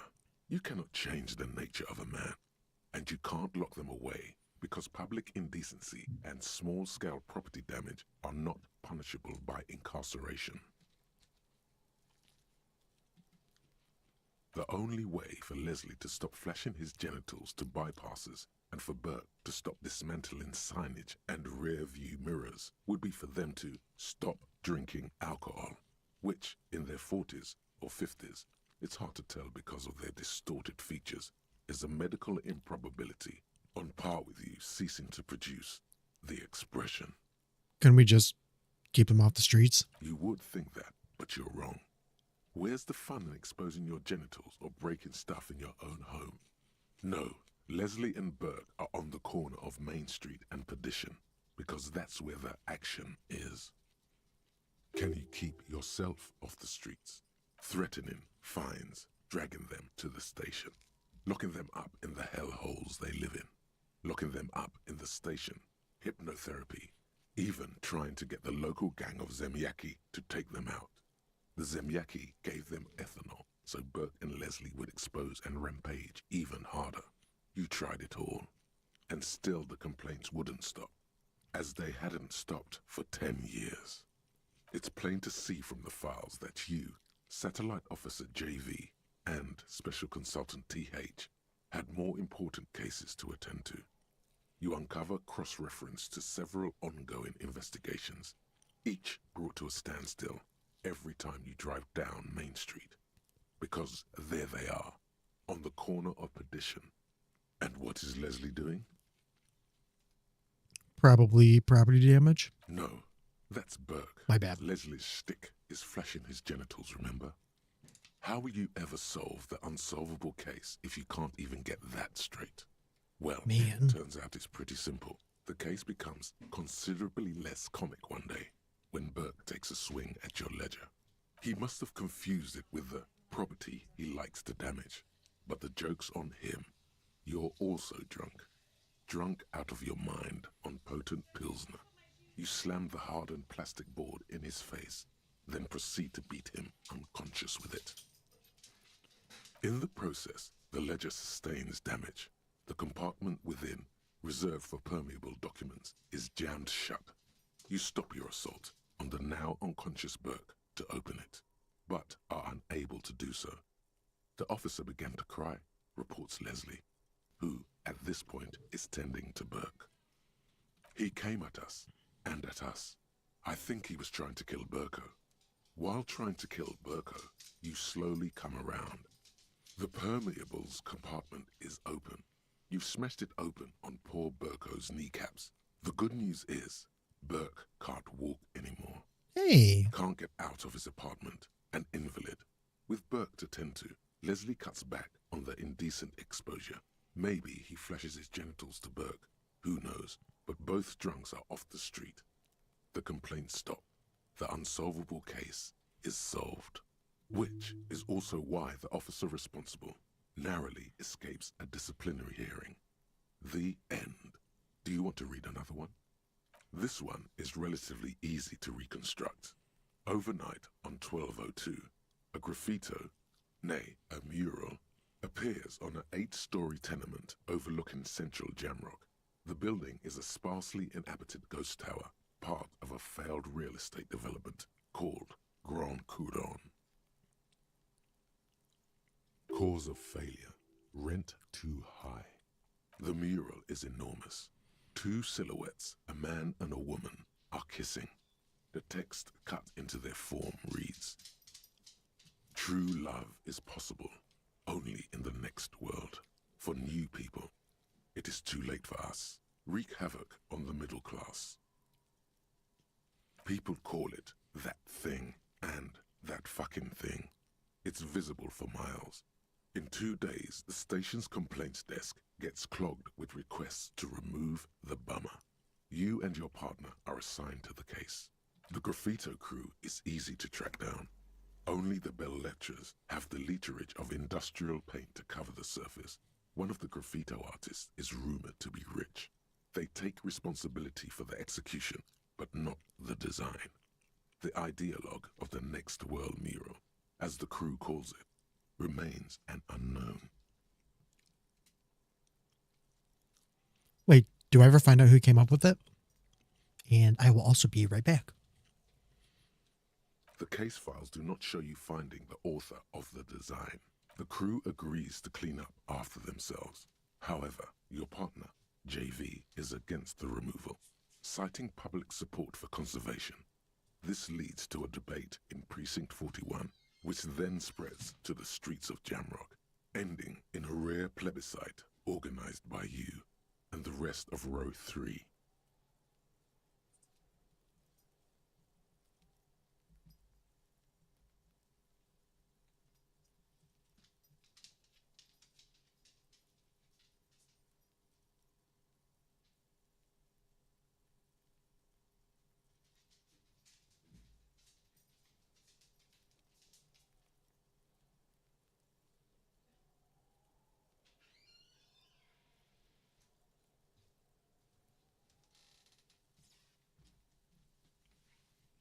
Sorry about that. The 9,000 people subjected to the mural's message, all of Lakeside, Central Jamrock, and Villalobos, plus half of the eminent domain, participate in the vote. Although the case begins with what appears to be a lot of rambling on the streets as to how juvenile and stupid the mural is, given a choice between two options. I'll keep the mural. A staggering 78% of voters choose to keep it. Turns out the opposition were a loud minority, and that love truly is possible in the next world for new people, and it is too late for us.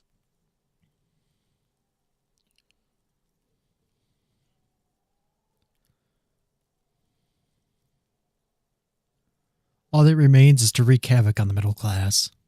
In any case, it appears to have been a rare case of civil activity in the quarter, and agreement as well.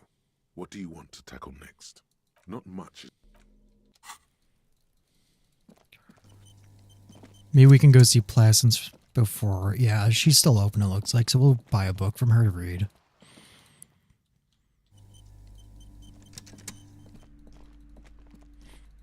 Maybe there's a book that will give us something in like physical instrument. Shelves full of biographies of famous people. No.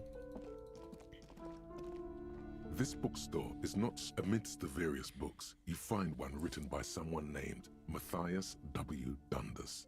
It's about wholeness, unity, balance. These three things are very important to the working class mind. The point of the book, and many others on this shelf, is to give people medicinal advice in situations where they don't have access to paid health services. Various paranatural books.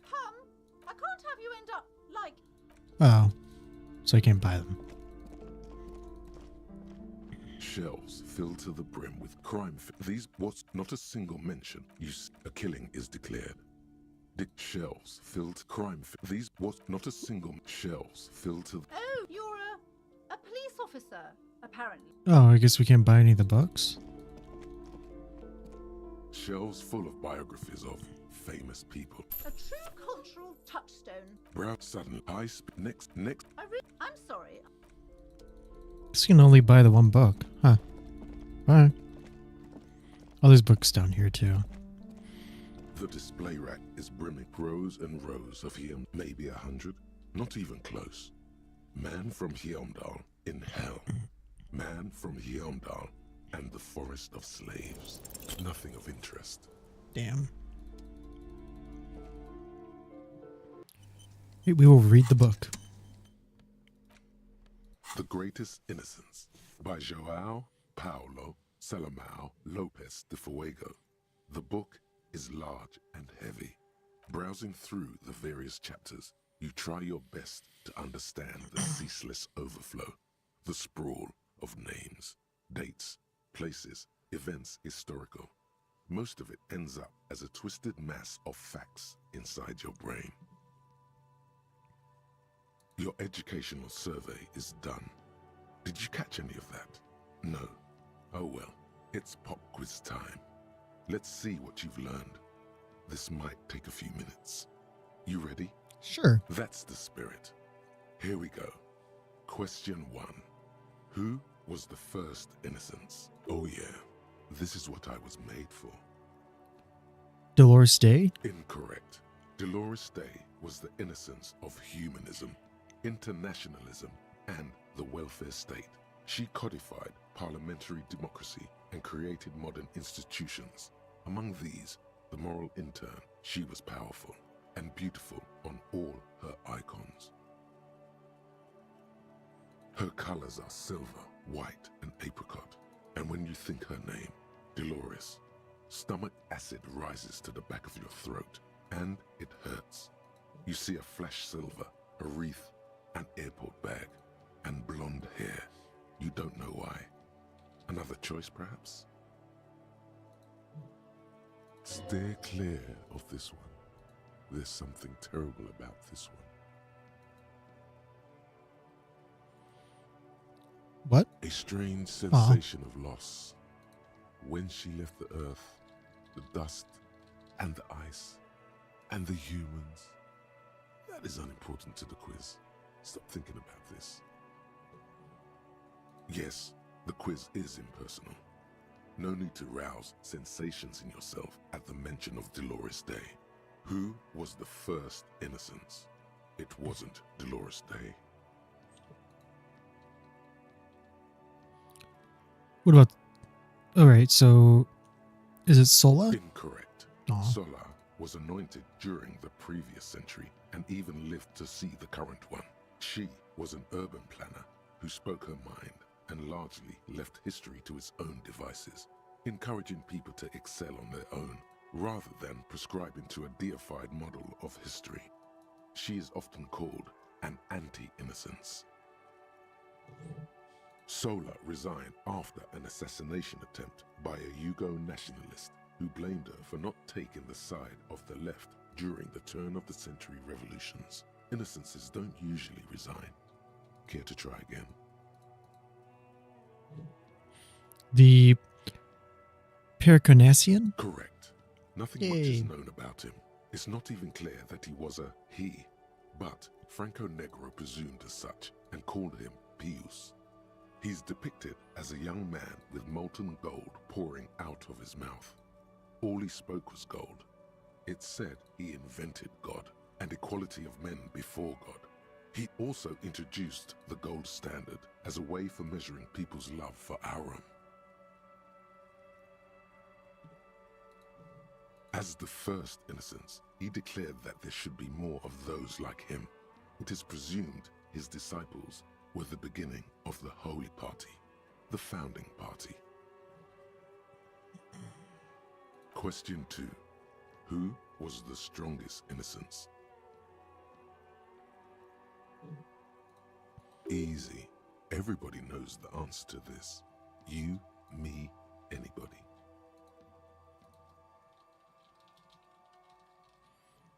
Dolores Day. Incorrect Aw. again. While she originated many modern institutions, launched several successful expeditions, and was even critical of the Innocentic system itself, and somehow keeps popping up in your mind, she is not often considered the strongest. Even though the words most associated with her rule are l'amour, la compassion, la autodiscipline, love, compassion, self-control, which could be seen as facets of strength. Would you like to try again? Please, relax. Franconegro? Correct. Yay. Named the innocence of militarism, he codified hereditary rule, but at the same time ended serfdom and established the inter-isolari real as the global reserve currency. He also established the concept of the nation. Franco Negro attempted to solve the rising tensions between the aristocracy and bourgeoisie by building a unified society in which every man has a place and a mission, but at the same time may rise to nobility provided on the strength of his virtue. Question 3. Who was the false innocence? Got it under control. No problem. Solid on this one. It's Give me a widespread brief historical second. information.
And I have returned. Let us continue.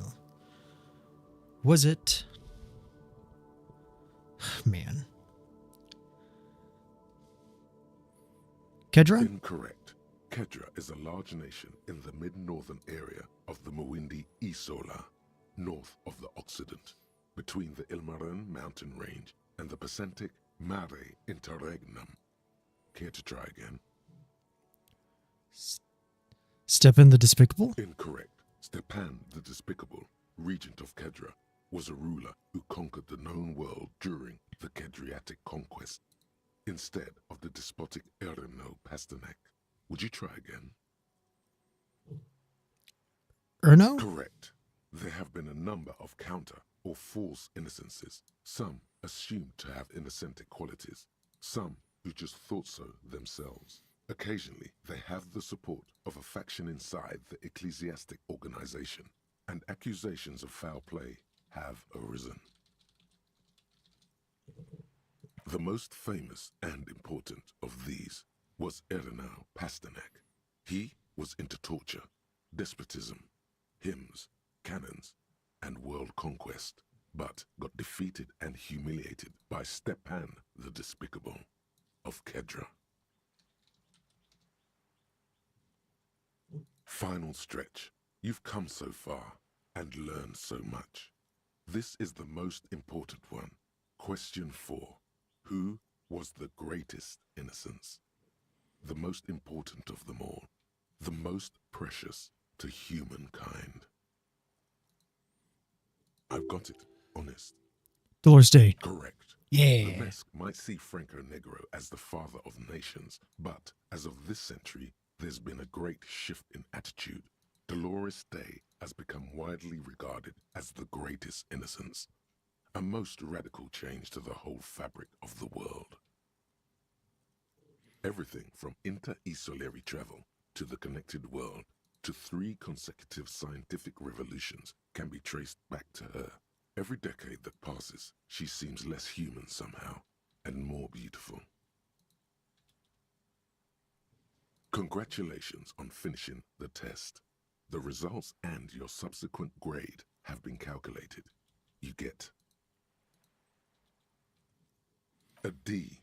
Not particularly remarkable, but I tried. technically a passing grade. Not that anyone really expected better. You would have done better if you just left Dolores Day for the end. Dial Dolores Day down a bit. Damn you, you arrogant book. What's going on with you?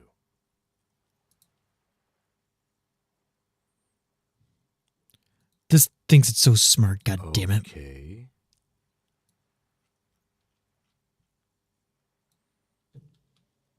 You are shouting at an inanimate object, like a real weirdo. No wonder you seem to have trouble with the right answers. Man, something's weird about this book. You should do something fun instead. Rock out. Forget about it. Thanks, Necktie. But now we can go talk to the man on the balcony.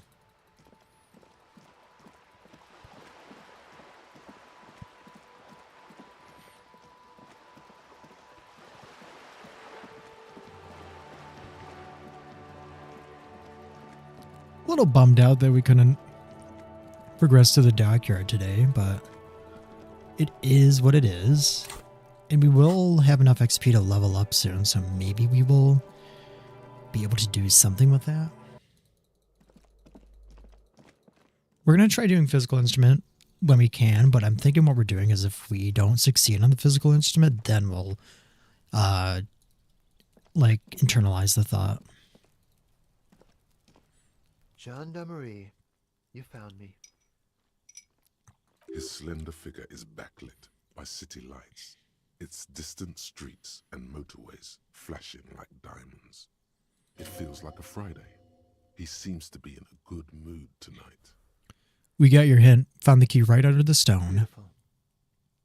So tell me, are you here to make things right again? Honestly, I'm just trying not to screw anything up. Beautiful. I have some good news for you. My Sunday friend is visiting me tonight. I told him about you and he'd like to say hello. Step in. He's already waiting. By the way, I'm like really digging the view here. Mm-hmm. That's why I chose this place. Martinez is special, isn't it? Wait. Suddenly you are digging things? Wait, is it Friday tonight? Feels like Friday. It does feel like the end of the week. It's so magical. The white falling against the black. Why? Oh wait. The end of the week. Why would I want to It's meet so your magical. friend? Trust me, you do. I do have a lot of questions. Nice, but I don't have anything to tell you. It's my friend you're looking for, not me. Okay. He takes another drag of his unfiltered cigarette and looks around.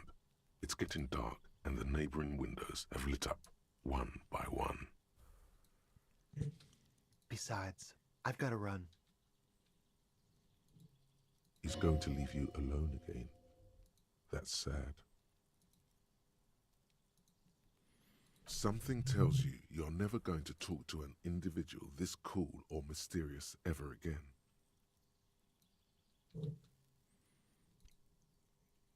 Wait, run To the where? city. It's a beautiful night. Only if you promise that we'll talk again. It's important. Something flutters in the corner of the lieutenant's mouth as you're saying those words. We'll talk. Just not tonight. Take care, all right?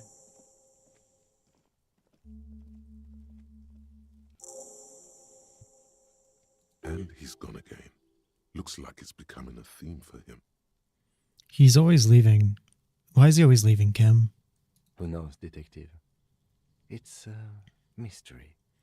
Something so different about him that I just can't put my finger on. Different, of course. Why is his shirt always unbuttoned? His shirt. His shirt? His shirt. He's trying to dive deep into the mysteries of his shirt. His shirt? No, I don't know why his shirt is always unbuttoned. He's barely holding it together. It's all he can do to keep from bursting out in laughter. Come on, detective, let's go. We've got a potential witness to interview. His Sunday friend, remember?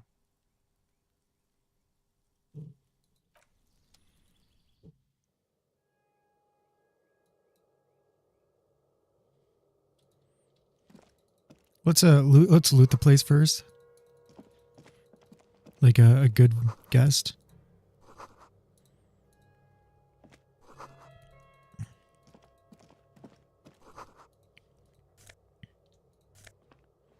Hey, drama and electrochemistry. And a hat.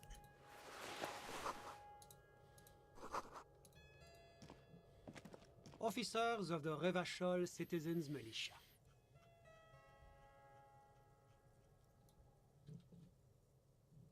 His hands are clean and well manicured. This is a man who knows the importance of appearances. My name is Charles Vildrouin, and I am an official with the coalition government. I work for the Institute of Price Stabilité on assignment from Sur-la-Clé. I heard you talking to my friend outside.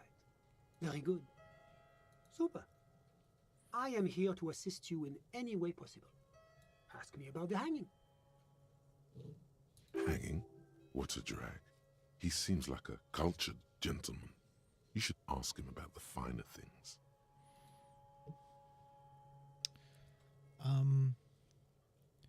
Before we go on, I absolutely have to inquire about this wonderful canopy. Oh yes, my friend has a great eye for these things. He refuses to tell me where it came from. It's a mystery. I believe they call this type of frame industrial. It's very comfy. That's really all I can tell you about it. The lieutenant takes out his notebook and nods to you to proceed. So you witnessed the lynching. I'm sorry to say I did, officer. Well, this is just what we've been looking for. Easy, detective. No need to jump to conclusions. Did you do it? Because I did it? He's clearly not a man accustomed to being spoken to in that manner, let alone to being accused of murder. Sorry, I mean, did you see it? Officer, it's very difficult to describe what I saw that night. It was so surreal to me, like in a play. He holds out his hands and blossoms his fingers, like a drama teacher setting the scene. What do you mean, like in a play? It was just so strange. I could barely comprehend what was happening. I was on the balcony when it happened, getting some fresh air. I remember that first they came in, carrying what looked like a body. And then I saw all the surrounding windows go dead, one by one. That's when I understood I should not be seeing this. Sounds like the victim was unconscious, or at least incapacitated. Well done, detective. Who are they? Can you describe them? I couldn't see their faces well, and there were quite a few of them. But they were very loud and very Martinez. Let's just say that the laboring classes can get rather expressive with their profanities. How many of them were there? I couldn't tell you exactly. Less than 10. Maybe 8?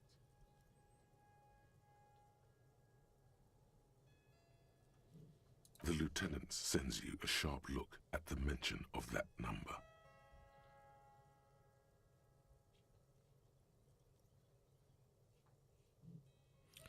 Were any of them huge, like 200 kilograms huge? Giant you're describing.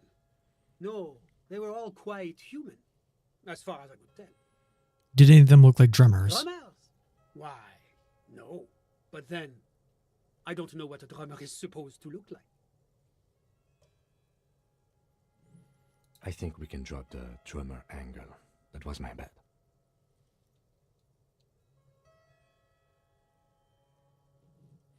What happened next? Were you able to see anything from inside?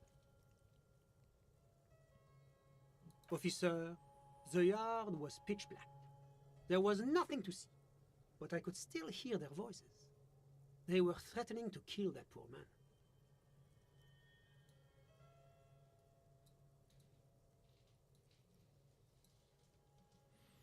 Were they men, women? All men, I presume. But again, I couldn't see very clearly. But we are fairly certain the lady driver was present.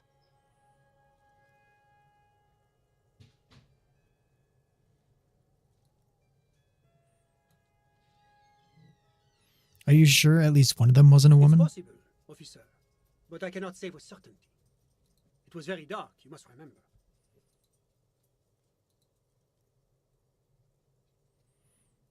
What ethnicity were they? I believe they were mostly white, though I believe I saw 2 Areopagites among them. And I am quite certain that one spoke with a Mesk accent. What happened Well, next? That's the strangest part, officer. Nothing happened. It was oddly quiet for a public lynching. What do you mean nothing happened? They lynched a guy. Eventually, their shouts died down, and that was all. There were no gunshots, no celebratory shouts, no anything.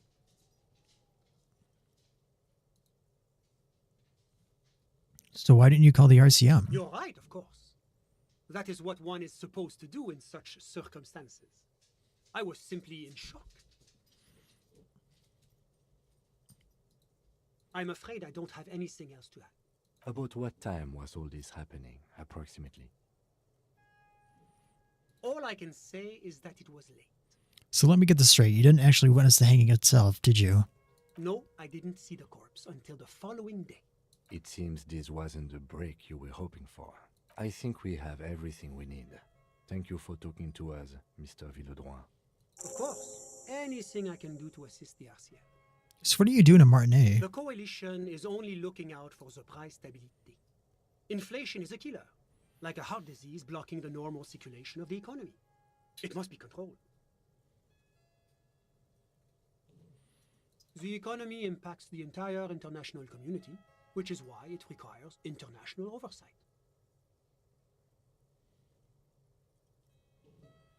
Okay, but what are you doing here in this apartment? Well, I'm renovating it. It is an interesting project.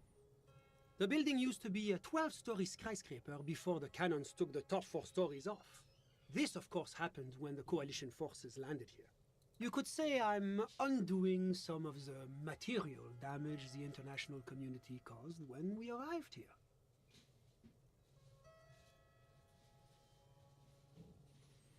So you're some kind of bureaucrat? Yes, as I said before, I am a commissioner from Sur-la-Clé working for the Institute of Price Stabilité. This is one of the main projects of the Moral Inter. Wait, there isn't actually an Institute of Price Stability, is there? Or maybe there is. God, it's impossible to understand whether someone from the Moral Intern is joking or not. What is this international community? La Communauté Internationale is what Revacholians colloquially call the Coalition. In other words, the nations that stopped the disaster of the revolution. What is the price stability? It is the most important thing. That doesn't tell me anything. It's the central goal of any sound monetary policy. Maintaining the price stability is essential to maintaining high levels of economic activity, which is essential for maintaining high levels of employment, which is essential for maintaining the social stability. Basically, it makes sure the price of bread doesn't change. Précisément. Too much inflation, bread becomes too expensive. Too much deflation, it becomes too cheap for bakers to produce. That's why the Institute of Price Stability works to keep inflation just below 2%. Below 2% of what? But not too far below. No. Too below is also bad. Below, but close to 2%. You're not answering my questions at all. The Coalition believes in the importance of informing the public about the benefits of the price stability. Transparency is one of our principles. Would you like an informational pamphlet?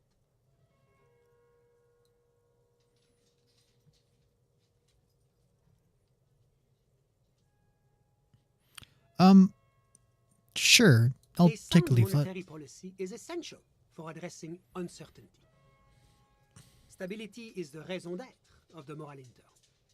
It's the reason why I identify as a moralist. But oh, I don't have my leaflets on me today. That's too bad. You can always call our information line. Making information available is part of the Moral Intern's commitment to transparency. I've heard about this moral intern before, but I would like to know more. It's the International Organization for Moralists, hence Moralist International. The Institute of Price Stability is just one of its many mind babies, as is the Coalition. So when I said I was a lackey capital, what I should have said is I'm a moral intern bitch. Doing one's job doesn't automatically make one anyone's bitch. Besides, there are more nefarious powers to work for than the moral intern. Are you a moralist? But of course. Why? Because moralists believe in a normal, stable world governed by democratic values. Kim, are you a moralist? Me? You've managed to catch the lieutenant off guard, but only for a moment. He quickly recomposes himself.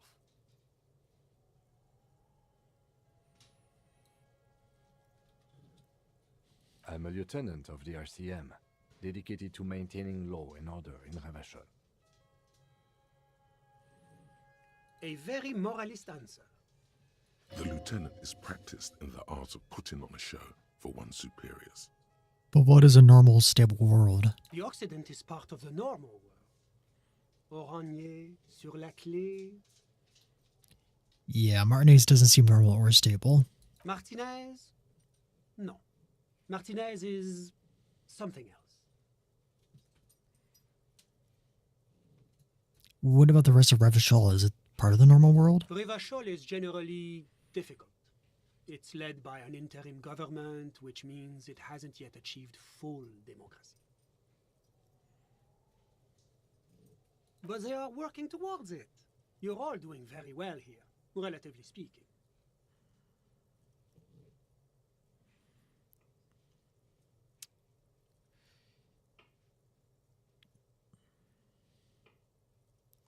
Democracy is a meaningless sham as long as the working class is under the boot heel of capital. Of course, the detective's personal views do not represent the views of the RCM.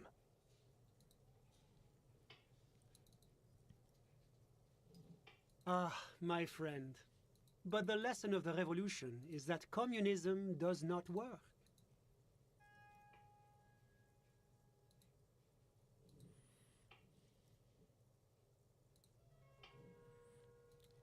Well, it didn't work because the coalition crushed it violently. Oh wait, no, we just haven't tried real communism yet. Ah, yes, the unattainable ideal. Never settle for less. Good luck with that, my friend. Now, enough of this delightful political interlude. Was there anything else you wanted to ask? Yeah, tell me about the Sur-la-Clof. What's there to say? Sur-la-Clé is a modern, urbanized country that measures very high on the Human Development and Freedom Index. Mostly, though, it's known as the executive heart of EPIS. Moreover, it is a great sponsor of less emerged countries. Revachol is only one of its many darlings whose progress it supports and cherishes. Darlings? That can't be an official designation. What makes a Revachol Sur-la-Clof darling? Because a great percentage of Revachol's culture hails from Sur-la-Clé. Its language, its people, its cuisine even. Or at least in the downtown La Delta area. Why don't you tell me about Oran? Oranje is an exemplary nation who, as a core member of EPIS, contributes 28% of our annual budget. Next to Sur-la-Clé, Oranje is probably the most prominent member of the international community. And which one of them is more EPIS? As founding members, they are both very EPIS. Oranje carries a lot of political weight, while Sur-la-Clé takes care of the business side of things. Sur-la-Clé hosts the headquarters of the major EPIS institutions.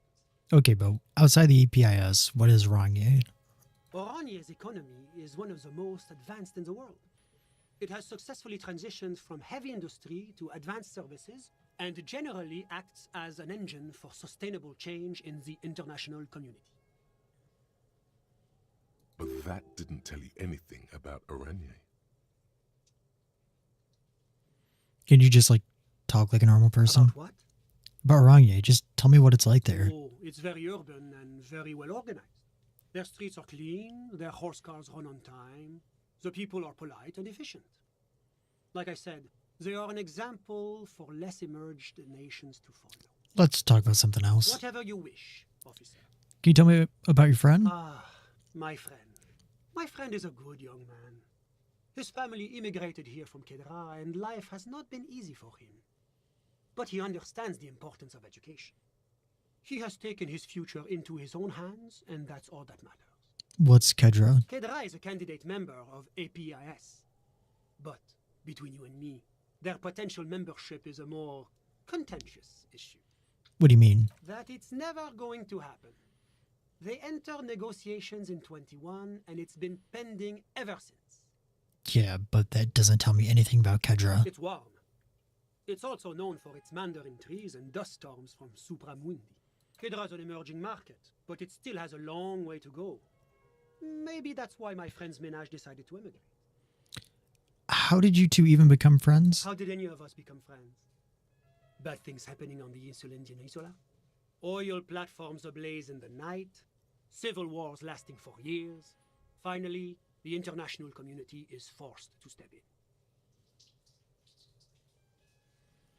So you're describing how the coalition occupied Revachol. One of the wonders of democracy is that everyone is allowed to have his own opinion. And not just allowed, encouraged even. Have you ever tried debate? What do you mean? Debating. You should consider joining a debating society for adults. I hear they're oodles of fun.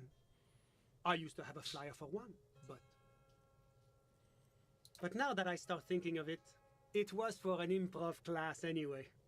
It's this funny theater thing, you know? Very creative. Helps relieve stress. A chill runs down your spine as you envision a half-dozen people in professional attire standing around a chair, awkwardly pretending to be waiting for a motor bus. It's neither funny nor creative. You still haven't told me who he is. Sorry. Who? Your friend, the smoker on the balcony. The one we were just talking about. But I told you, officer. He's a bright young man here to pursue his education. Education is the foundation of our future, especially the arts. It is a cornerstone of our civilization. And what's his real name? Officer, you have to understand. I can't give you his personal information. I'm sure you have your own methods and databases, right? Please don't put me in this situation. So all you can tell me about him is that he's here to study the arts. He's deeply enmeshed in the study of the fine arts, yes. As though you weren't envious enough of the boy as is. Which arts? He's a truly free spirit. He likes all the arts. Perhaps graphic design, printmaking, who knows? The world is open wide for a talented youth like him. And why are you in his apartment by yourself? I'm just enjoying the view. There's a dead body hanging in a tree. A dead body we still need to get down, by the way. Listen. Well, I'm not hearing anything. The Insulindian Bay. I was asking about your friend. My friend comes and goes. I'm sure you'll see him around. He's a busy bee. A busy bee? What an odd choice of words. I'm all ears, officer. That's all I need. A moment, officer. Do you have everything you need from me? I'm afraid we won't have the chance to speak again once you leave. Thanks, but we're done here. I'm sorry I couldn't be the break you were looking for. Good luck with the investigation. Disappointing.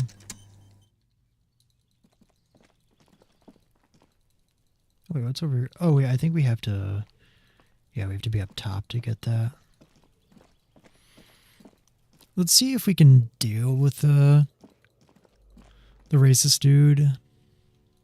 Just like normally. Or actually by just kicking his shit in, but if we can't, then... Yeah. Physical instrument.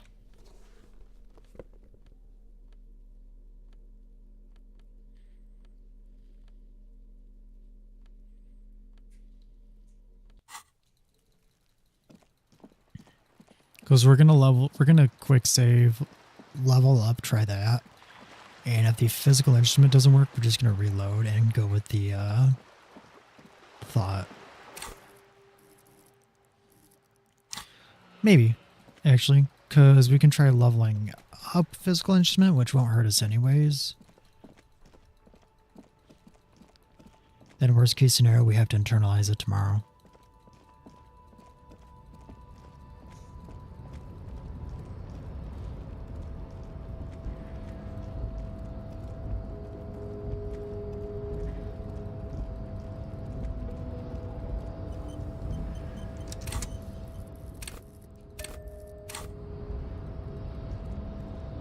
The unpromising race pupil returns. Huh.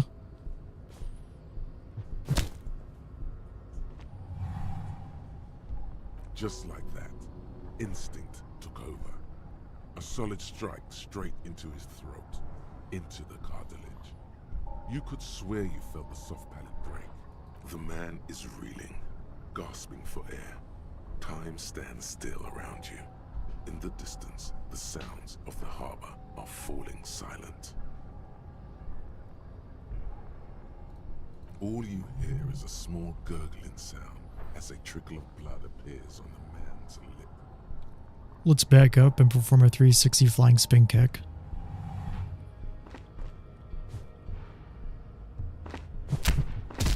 Yeah. The man lands with a dull thump, like a broken down puppet of muscles and sinew. For a moment, he still tries to keep his head up, dazed eyes looking at you with unimaginable surprise. To your left is the button. Disco Inferno.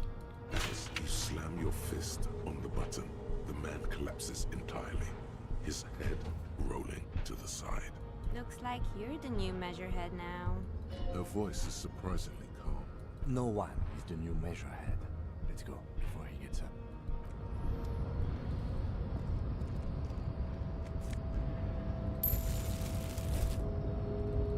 Let's not talk to him, actually. The man. So wait, where do we go? Do we go down? What?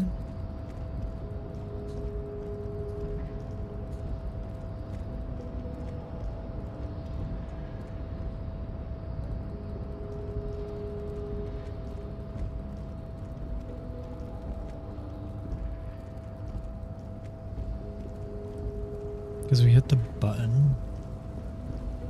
How do we get in there? Oh, Measure Head's standing back up. Yeah, how do we get down there? I thought we just lowered the platform. What? Do not presume this has drastically altered our personal dynamic has changed. Wait, where's the platform? I'm confused. Promising. Do we go over here? Oh, yeah, okay. Oh. Oh, let's not do that just yet.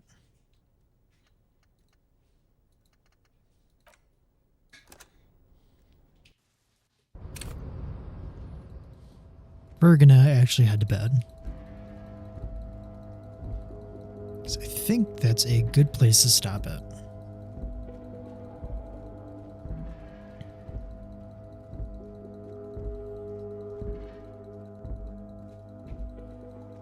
Because we can talk to the union leader tomorrow.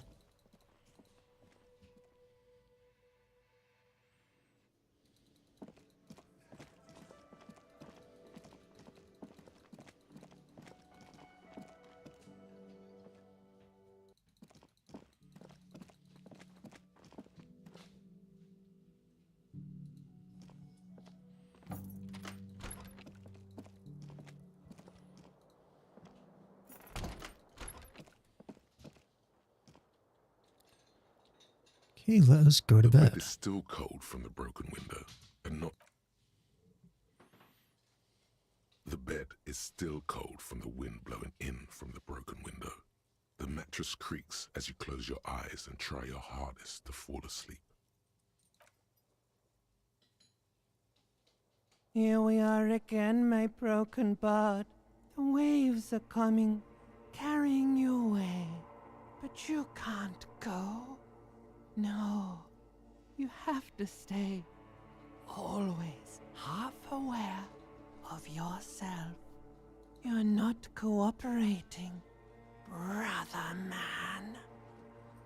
It's your disgusting body. Even through your sleep you feel a vague discomfort suffusing it. Your belly and your sides are unpleasantly tender. You wish you could curl up into a fetal ball of safety. But you cannot, because of the pain. That pain in your right side is your enlarged liver, by the way. As for your kidneys, you've really been compounding the damage lately. Every cell in your body is moaning in agony, asking, what did we ever do to you? You know, it's all the system's fault. The system failed me. Yes, your body is a system, and it's failing you because you're failing it. You know what? I'm an artist, and liver damage is my art. Oh yeah, baby. Frame your suffering as a masterpiece. Only one problem. No one's watching. It's boring, buddy. Boring as death. You're just stuck here, in the half-world. Could try looking at other people. Really looking. But why would you want to start doing that? Just let me get out of here then, back to the other place. Or let me eat. Oh, baby boy, you're already in the other place. There's no nourishment for you tonight. Maybe tomorrow.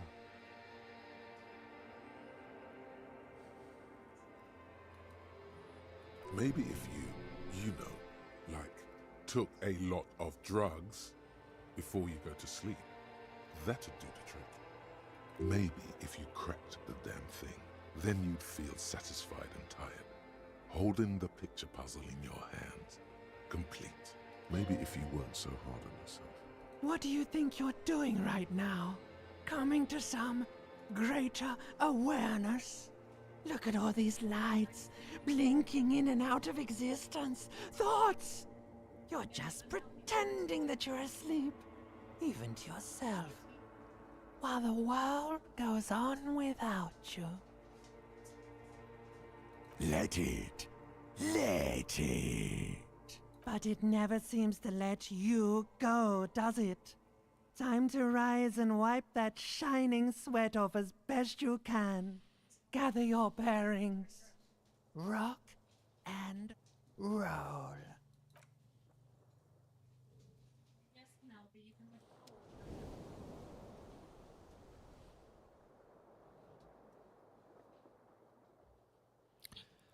Well, that was another like a paranoid rest. But we are going to call a stream here. I want to thank you all for stopping by. Hopefully next time we get a chance to talk to Everard and his twin, take care of the body, and explore the western part of Revachol. Thank you for stopping by and have a great rest of your day.